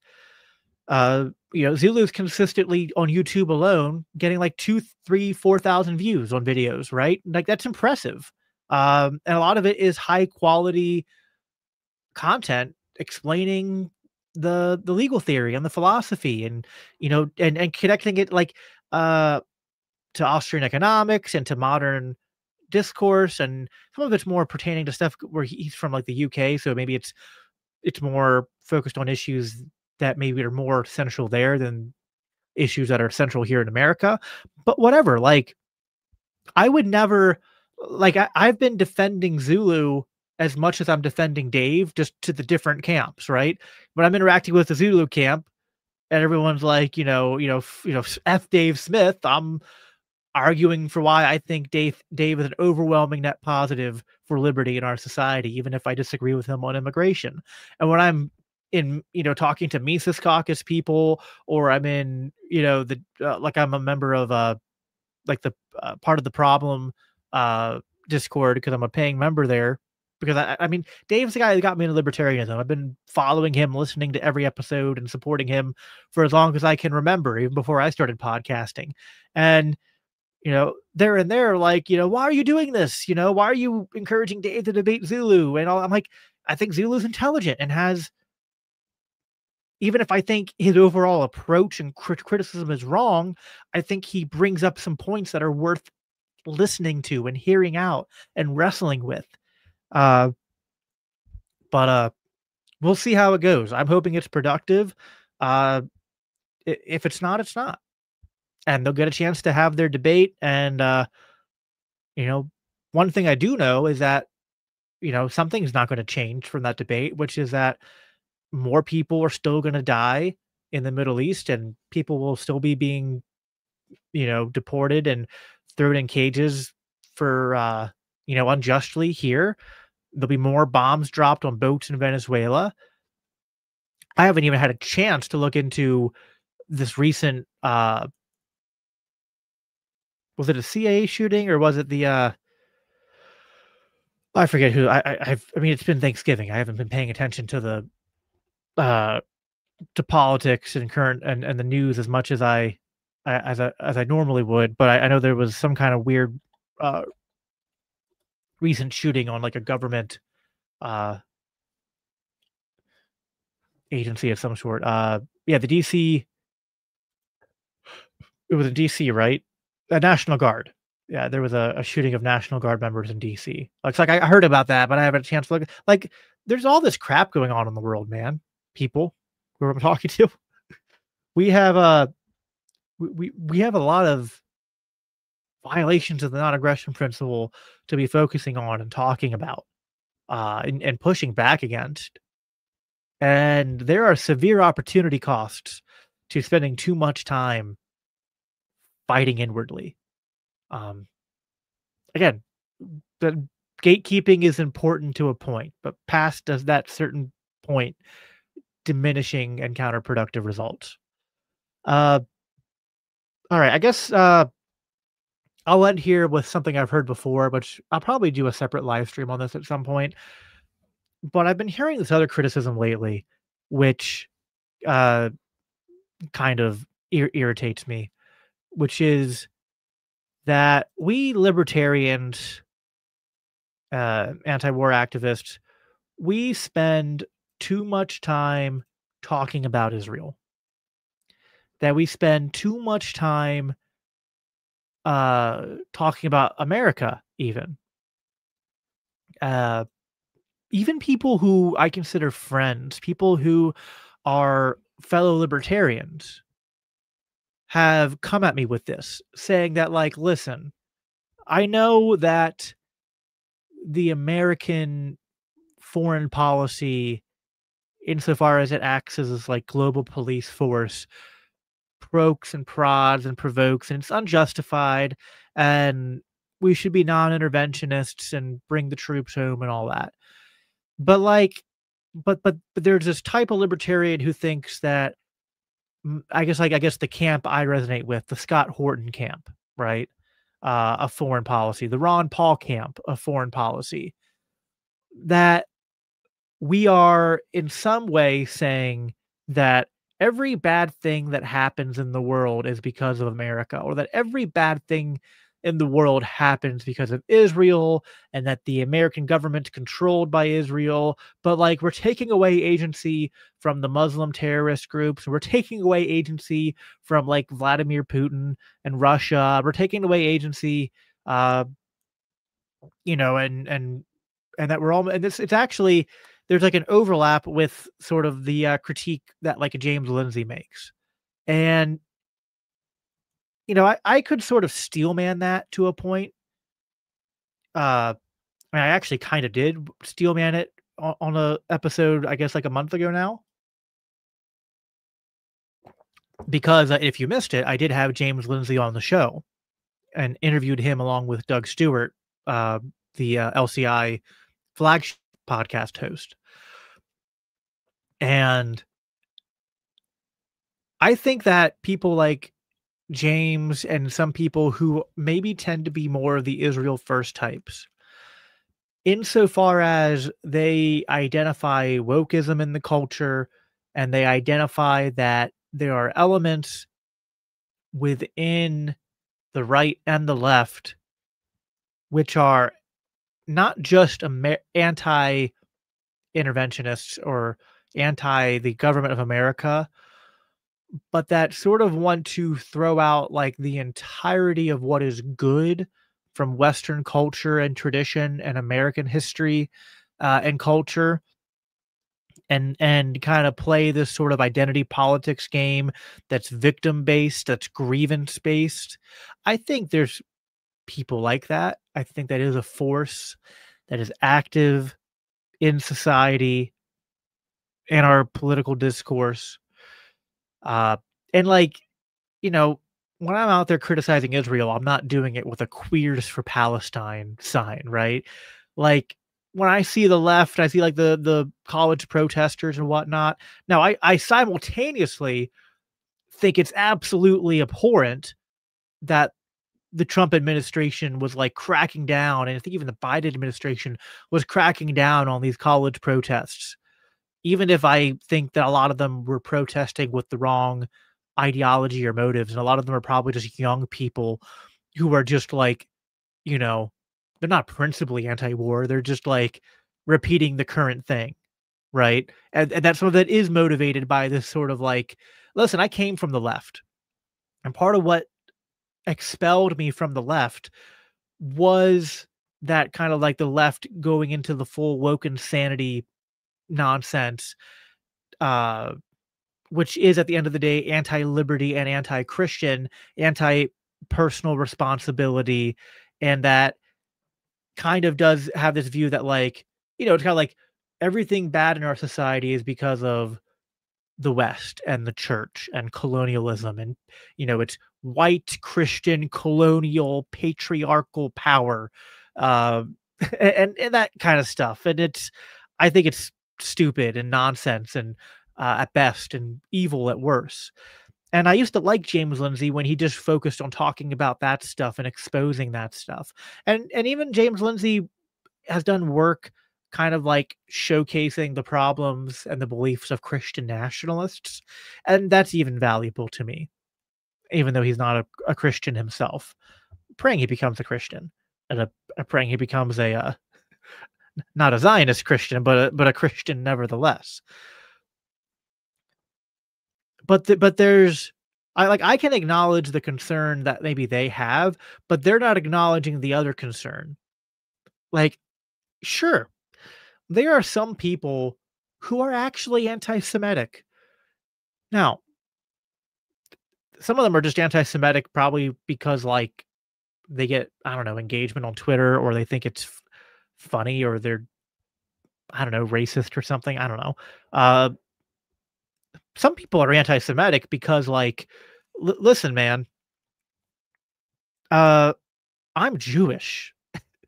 And there's been times where I have been like watching the rhetoric that comes out of the state of Israel, that comes out of the apologists for the state of Israel.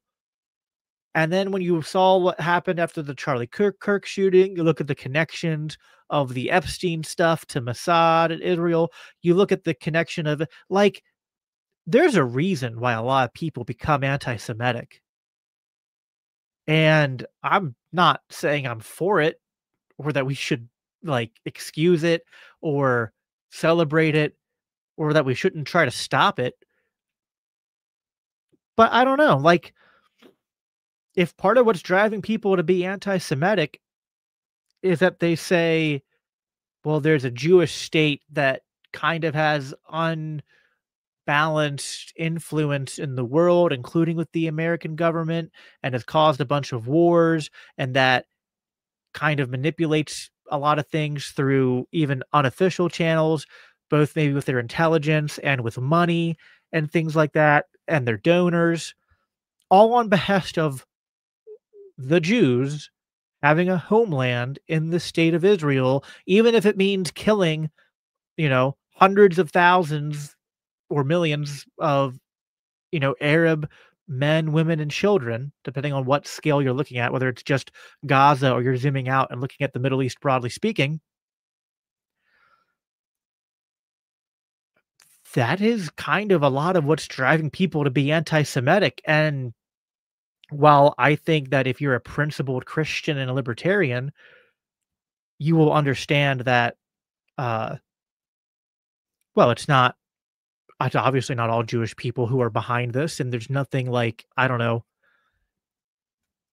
when you're born Jewish, there's nothing like about you genetically that makes you predisposed to do evil things. But if you want to talk about like believing that like the Jewish religion and identity is predisposed to this sort of identitarian mindset that is kind of at the core of a lot of our power structures in our world, and that's responsible, or at least partially responsible, for a lot of why we have the monetary systems we have and the foreign policy systems we have and the political alliances we have. Like, at some point, I think we have to acknowledge that, like, well, we acknowledge two things really. We have to acknowledge that one, the Zionists need the anti-Semites because they need to be able to point to people to say, see, here's all these people that hate Jews. That's why we need a Jewish homeland. But on the other hand, it's like they're kind of creating them in a way.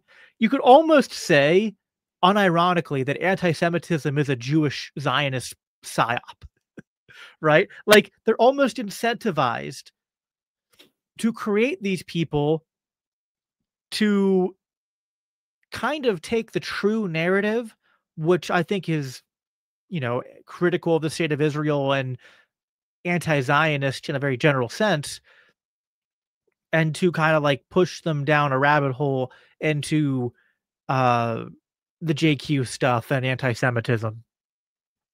And, but that's just one part of it, right? The other part of it is just even like, I know people who are fine with criticizing Israel, but then have a soft spot for the Ukrainians and what's going on in Russia. And then they'll use the same argument, right? And they'll often also be like, all I ever hear you Ron Paul libertarian types talk about is Israel and America. Like, come on, like aren't there other nation states in the world? Don't they also commit aggressions? Right? It can't just be America and Israel. There has to be other bad things happening. I mean, heck, Jose, if you're still listening, I think you just talked about this on a recent live stream I tuned into of yours, where you were, I think, like one of the things you opened on was about what was going on in Somalia. And I think you made a comment the same thing, like, oh, I thought we only talked about America and Israel. Like, no, we do talk about other things. Also, like, well, there's two things there. So I want to answer this in two ways. First of all, well, no shit. Sorry to be vulgar, but no shit. Of course we talk about America and Israel a lot. First of all, I live in America. Second of all, Israel's our greatest ally, remember? So of course, like the Zionists are telling on themselves, and they say that the most important relationship to America, to the American empire, to the superpower, which is kind of this, the American hegemony runs the world, and everyone knows that. Like, there's no argument against that. So then those who are in favor of American hegemony and interventionism tell us Israel's the most important ally. And I believe them when they tell us that, because also their actions back it up. Now, maybe there's ways to overstate it, right? It would be wrong to say that every foreign policy decision we make is literally ordered from Tel Aviv. I'm not saying that. I don't think anyone on my side is actually seriously saying that. Like anything, it's a back and forth. And there are times where America, and I think even Trump, have said, we're going to try to use our influence and push Israel into something. But the point is that for such an itty bitty country, it's not like they have zero influence on us. And even beyond just what their government lobbies for, just beyond what the lobbyists in our own country lobby for, both, you know, through the PACs like APAC, but also just individual Jewish donors and what they do, like we saw Charlie Kirk complaining about. But beyond that, just the influence that loyalty to Israel plays for the conservatives and the neocons who have been in power for decades tell us they have. Like that whole point in there was a point in the Dave Smith Coleman Hughes debate where Coleman Hughes is trying to debunk a point on our side by saying, well, you see, the clean break memo advocated for regime change in Iraq, but to install a monarchy, and it was written to the nation of Israel as a recommendation for them. And also, we always just kind of gloss over what clean break references. Is a clean break from what? From the Oslo Accords, from the peace process. So I don't know why we always gloss over what that's referencing to, but that's kind of important to reference. But second of all, then he's like, the other point is that, like, but then in the Project for New American Century and those guys, then when they got in there, what they did was they overthrew Iraq and tried to install a democracy, right? And that PNAC was recommendations to the American government, not Israel. So, but it's like, yeah, dummy, but like they're the same people, right? So like if I went to a friend and said, I think you should you know uh make this investment, right? And then I went to my other friend and I said, hey, I think you should make this investment because it would also benefit our mutual friend. And then I finally convince both of the friends to make that investment. Kind of shows that, like, like, there's a pattern there, right? So like going to Israel and saying you should overthrow Iraq, it'd be good for you. And then going to the Clinton administration and then the George Bush administration and saying, hey, you should overthrow Iraq. It'd be good for you, America, but would also be good for Israel. Then they get in power and then they overthrow Iraq. And you're like, but it has nothing to do with Israel. Like, that's just baloney. That's just absurd. That's like, I'm running out of, it's hard for me to find non-expletive words on my nice family-friendly Christian podcast to describe what kind of brain-dead logic can be applied to make sense of that. It makes no sense at all. It's just a massive amount of cope is what it is. It's literally taking the full bottle of copium and just downing it and hoping that you continue to get funded by your, Zionist think tank LARPing as a alternative media outlet over there at the free press. So, but here's the other thing. Like, it's important. So, like, yeah, we're going to talk more about America and Israel because they're kind of like the top of the pyramid, right? Or the tip of the eye. They're kind of like the first dominoes. They're the first movers in a lot of this. But also, hey, you want me to talk about the evils being done by other nation states? Sure, I'll do that. I mean, I can't literally 24/7 talk about everything, But yeah, we can also talk about the evils of other nation states, and in fact, we do. I mean, I bet you I could go to antiwar.com right now. In fact, I'm gonna type it in there.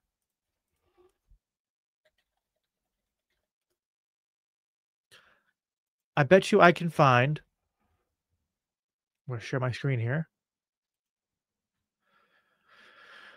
I bet you that yeah, there'll be stuff in there about America and Israel, but I bet you it's not gonna be all of it. So, I have my glasses here on. Oh, look, the top thing is about Venezuela. So, I mean, it's about America, but it's not about Israel. Let's see here. Israel pounds Lebanon, Gaza genocide. It's about Putin and the Ukraine deal.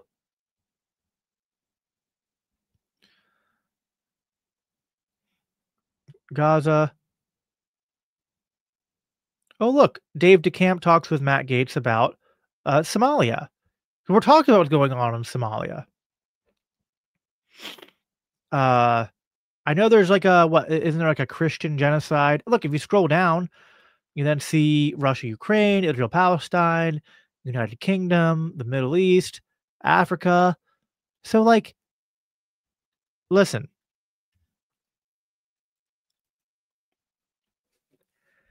there's a game to be played here if you're a creator, okay?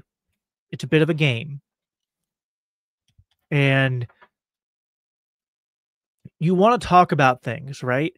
But right now I have 350 live viewers on this stream. I would not be as incentivized to be on here for an hour and 57 minutes now and taking 2 hours away that I could be spending with my wife if I didn't have some incentive to do it, right? This is a very Misesian deduction.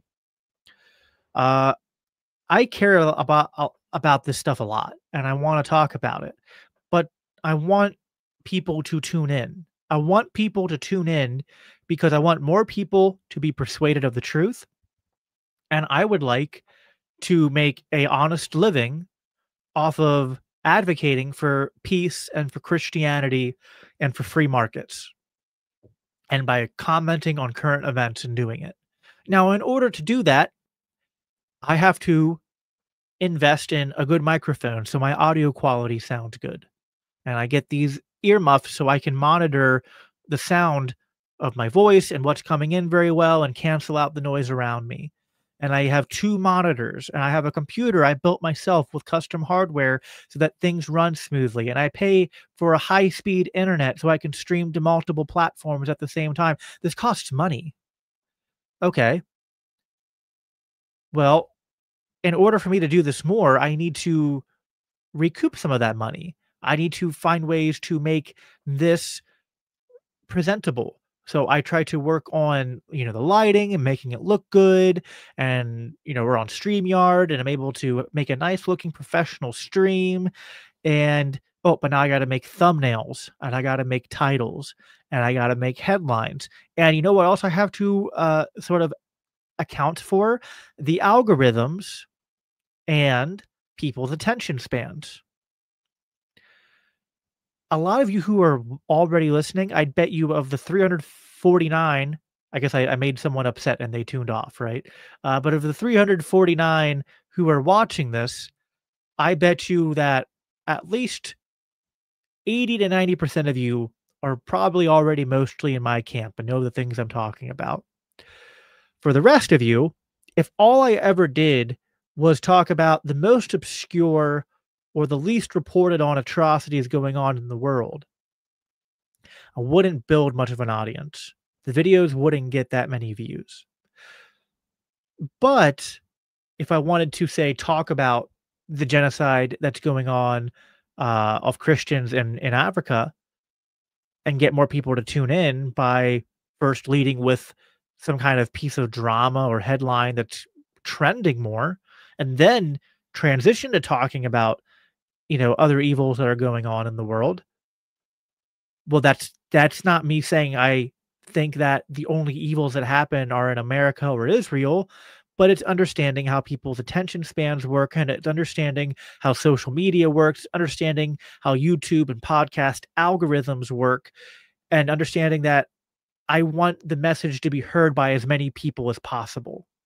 And there's a way to do that. There's a way. Listen, if you go on my YouTube channel, if you're watching on YouTube and you watch my live streams from the very first one to today, you will see a progression of the increase in quality of the thumbnails and the art designs and the headlines and the titles I use for the streams.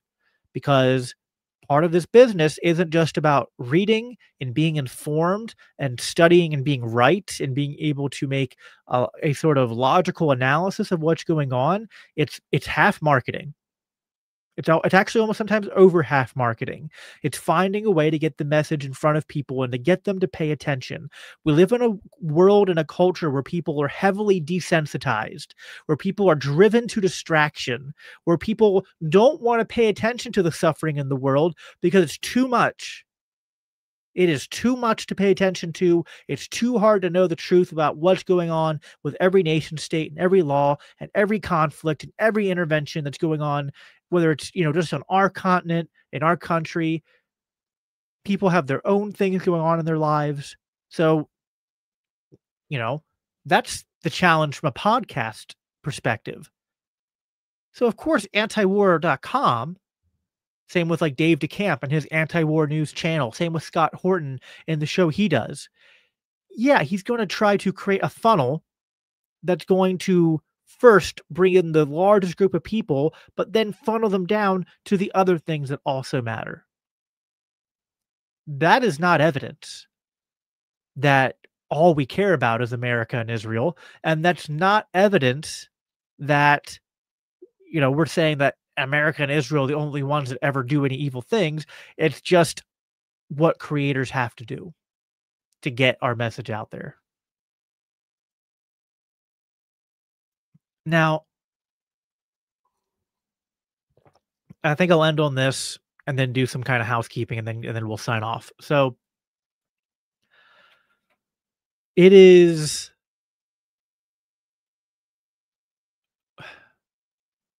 important, I think, to be nuanced about these things insofar as the medium allows it to be. If I do a 2 to 3 hour podcast, then I can go into the nuances of talking about how even though American interventions in the Middle East are unjustified and Israel's treatment of the Palestinians is unjustified, I can then find the time to talk about how there are problems in the Arab world and there's problems with Islam and all of that. And I can say that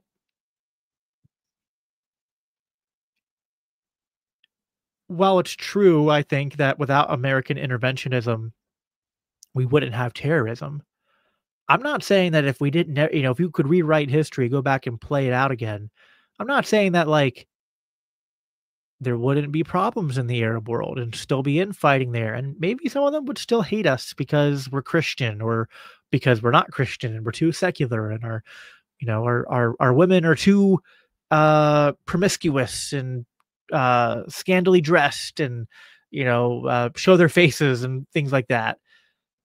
I think there'd be less of those drawn into the most radical parts of Islam, but there'd still be some, and there probably you could make the argument with a certain plausible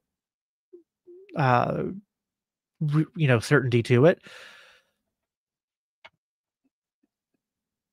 that they still wouldn't be like caught up to the West in terms of their valuing of liberty and individual rights. And heck, we're not up to the standard I want us to be here in the West, but whatever, you could still say the West is better than that region.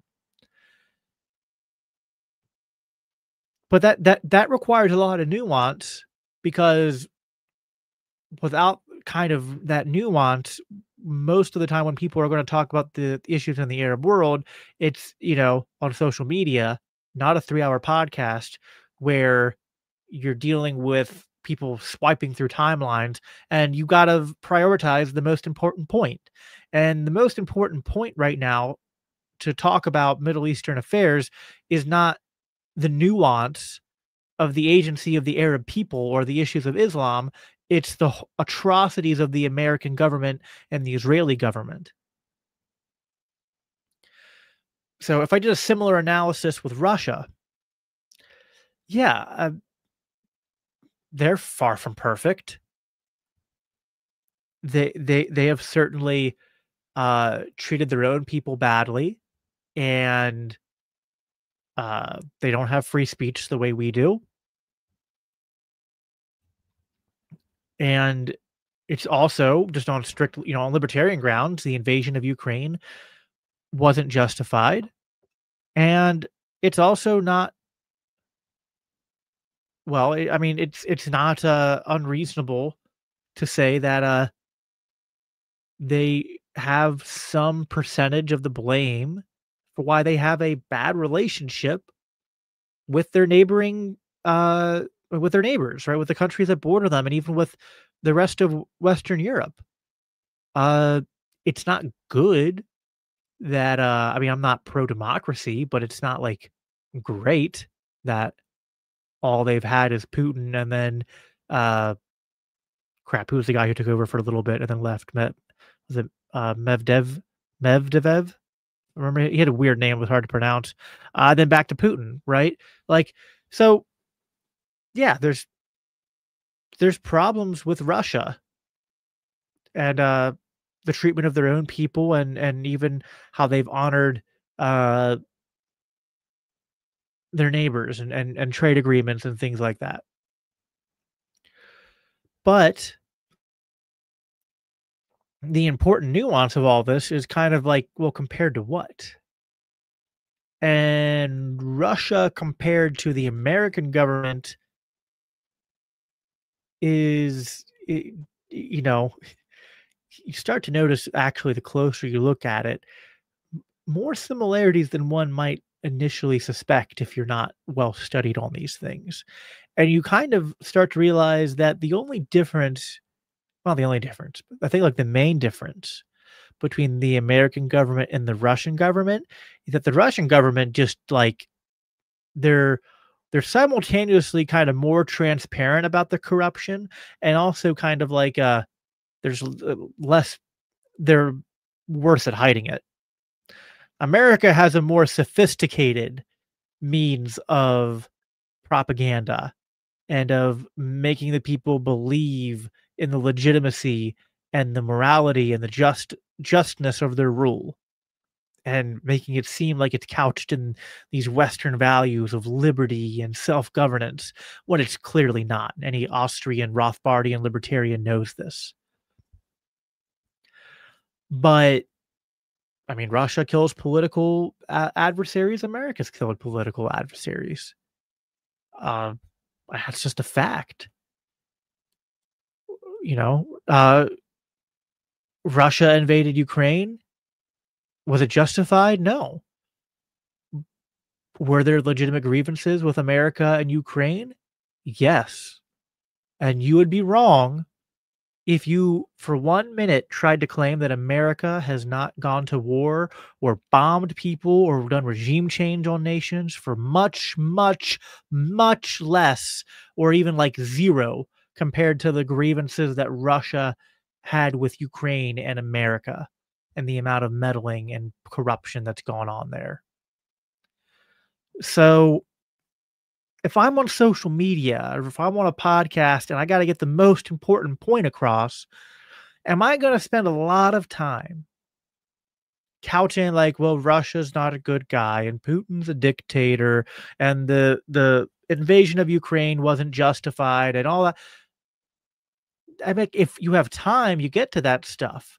But what people need to hear first and foremost is that, you know, hey, did you know we were building dual purpose, missile launchers near the border of Ukraine that could launch nukes at them? And did you know about all the lies that we've told the Putin government, the Russian government going back decades?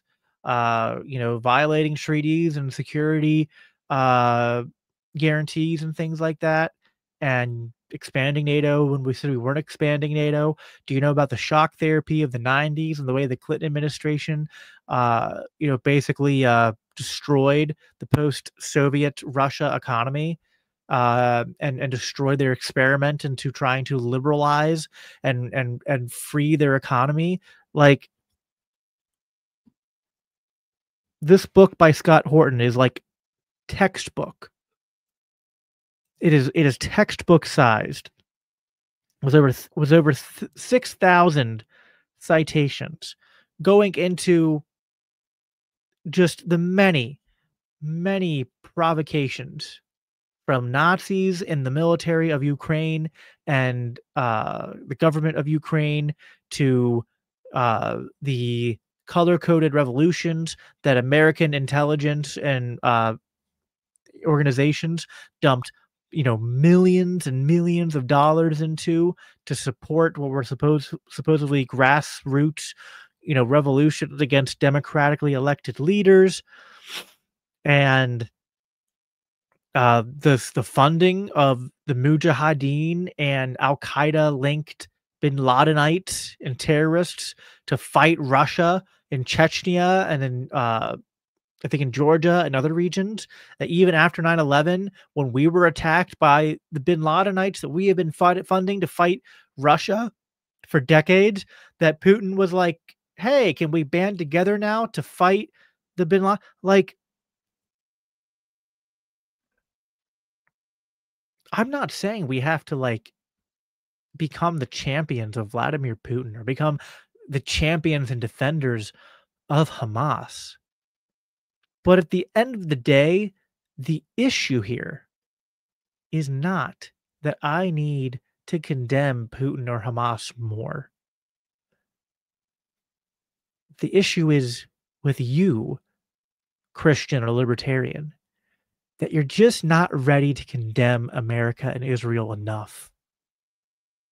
You want to hang on to this shred of respectability to say, like, we're not that bad.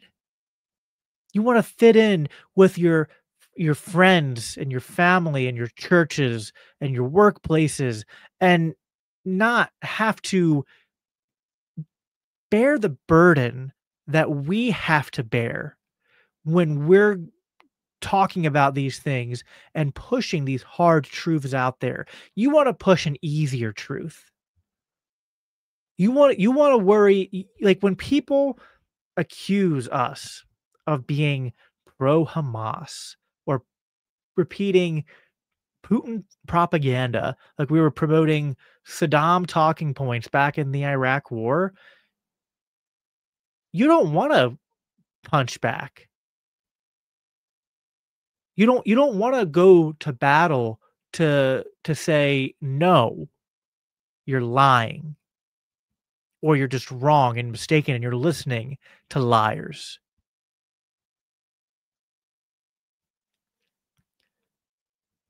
When I read my Bible, the book I read the most of, God commanded his prophets, commanded his people to say the hard truths to people. And you know what? It made them unpopular. They paid a price for speaking the truth. The truth will set you free, but it sets you free from the bondage of bearing the burden of sin and of living in fear of uh like being driven by the fear of consequences for your sin or of the truth. It's not going to set you free from persecution. Jesus was clear about that the world hated him, so they will hate you. And libertarians and lovers of freedom have been lied about and demonized and propagandized against for as long as there have been people who advocate for such things. But to connect this all full circle, and I'm going to end on this, to connect this all full circle, you'll talk about some libertarians who act like our movement's going to die if we don't want to like lead with dying on the hill of privatizing public schools or allowing, or that we can't, or that, it's like if we don't die on the hill of we can't enforce any restrictions on public property, and if we don't, die on the hill of minarchists aren't real libertarians, our movement's gonna die. No, our movement's gonna die if we can't kind of like not even just die on the hill, but just kind of plant our feet and just be willing to admit that, yeah, the American government and the Israeli government, while maybe there are other nation states that are also committing atrocities, and maybe there are non-nation states and just terrorist groups that are also out there committing atrocities, and that we should condemn those. That, those other atrocities, even if they aren't directly connected to America and Israel, and they might not be, but guess what? They often are. When you do the research, you do the math, and you trace cause and effect. Again, radical Islam is not a problem that's been, you know, born in a vacuum. Radical Islam has been funded by, armed by, and damn, the neocons might as well have been recruiters for radical Islam. That's the truth. So no, what's killing our society and what's killing the liberty movement is people who aren't willing to say these hard truths. It's not the hard truth that needs said right now is not, minarchists aren't real libertarians. No, the hard truths that need said right now are the same hard truths that Dr. Ron Paul had been trying to warn our society about back in 2008. It's the warnings of the founding fathers. We have become the thing here in America. We have become the thing that we said we hated. This country was born fighting empire. We became one. Israel was born, listen, as a Jew who was, raised in the pro-Israel mindset. Let me tell you something. Israel was born in the mindset of one phrase, never again. Guess what's happening?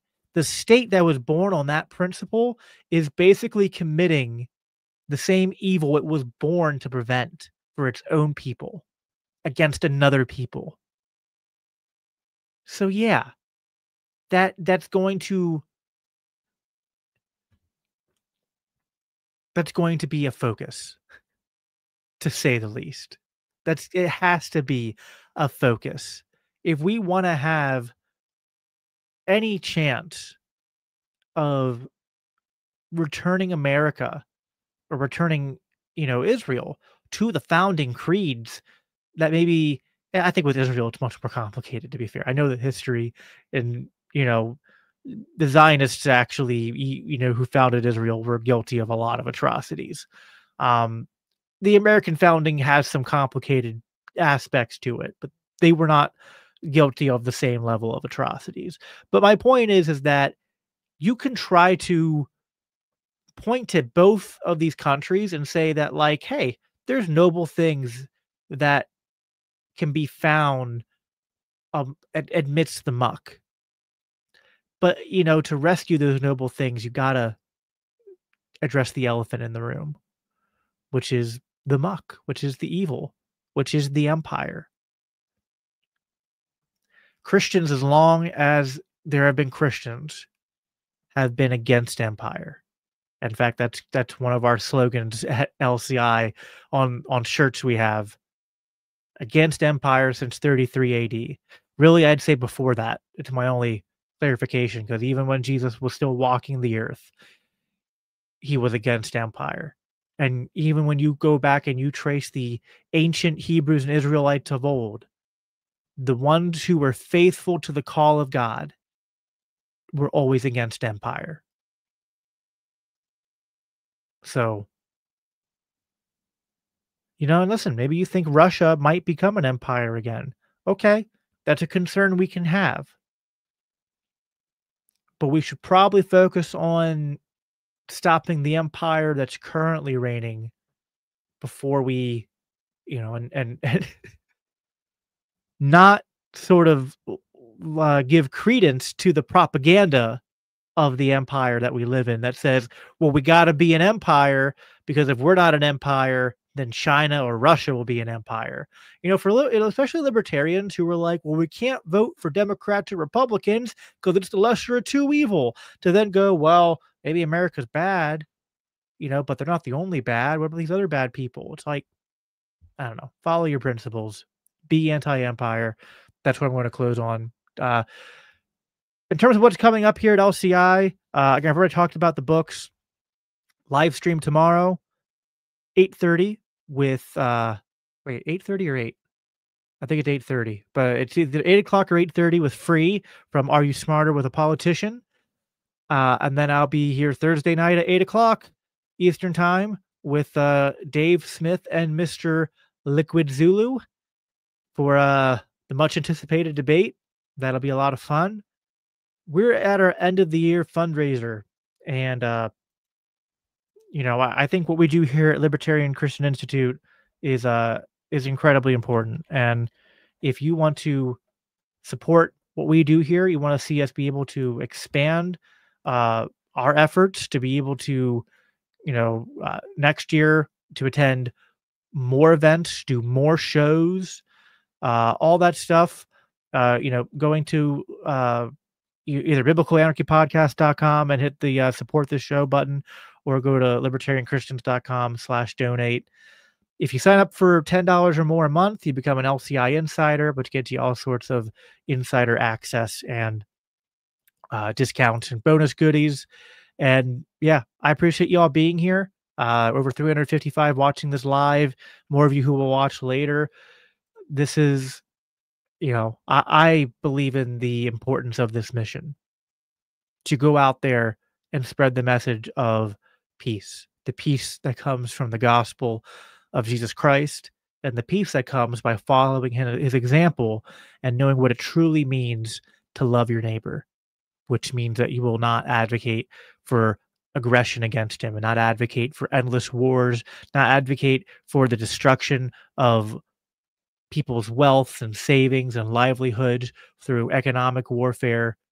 To be a Christian is to be anti-empire and anti-war. So, love you all. Thanks for being here. See you again tomorrow night. God bless.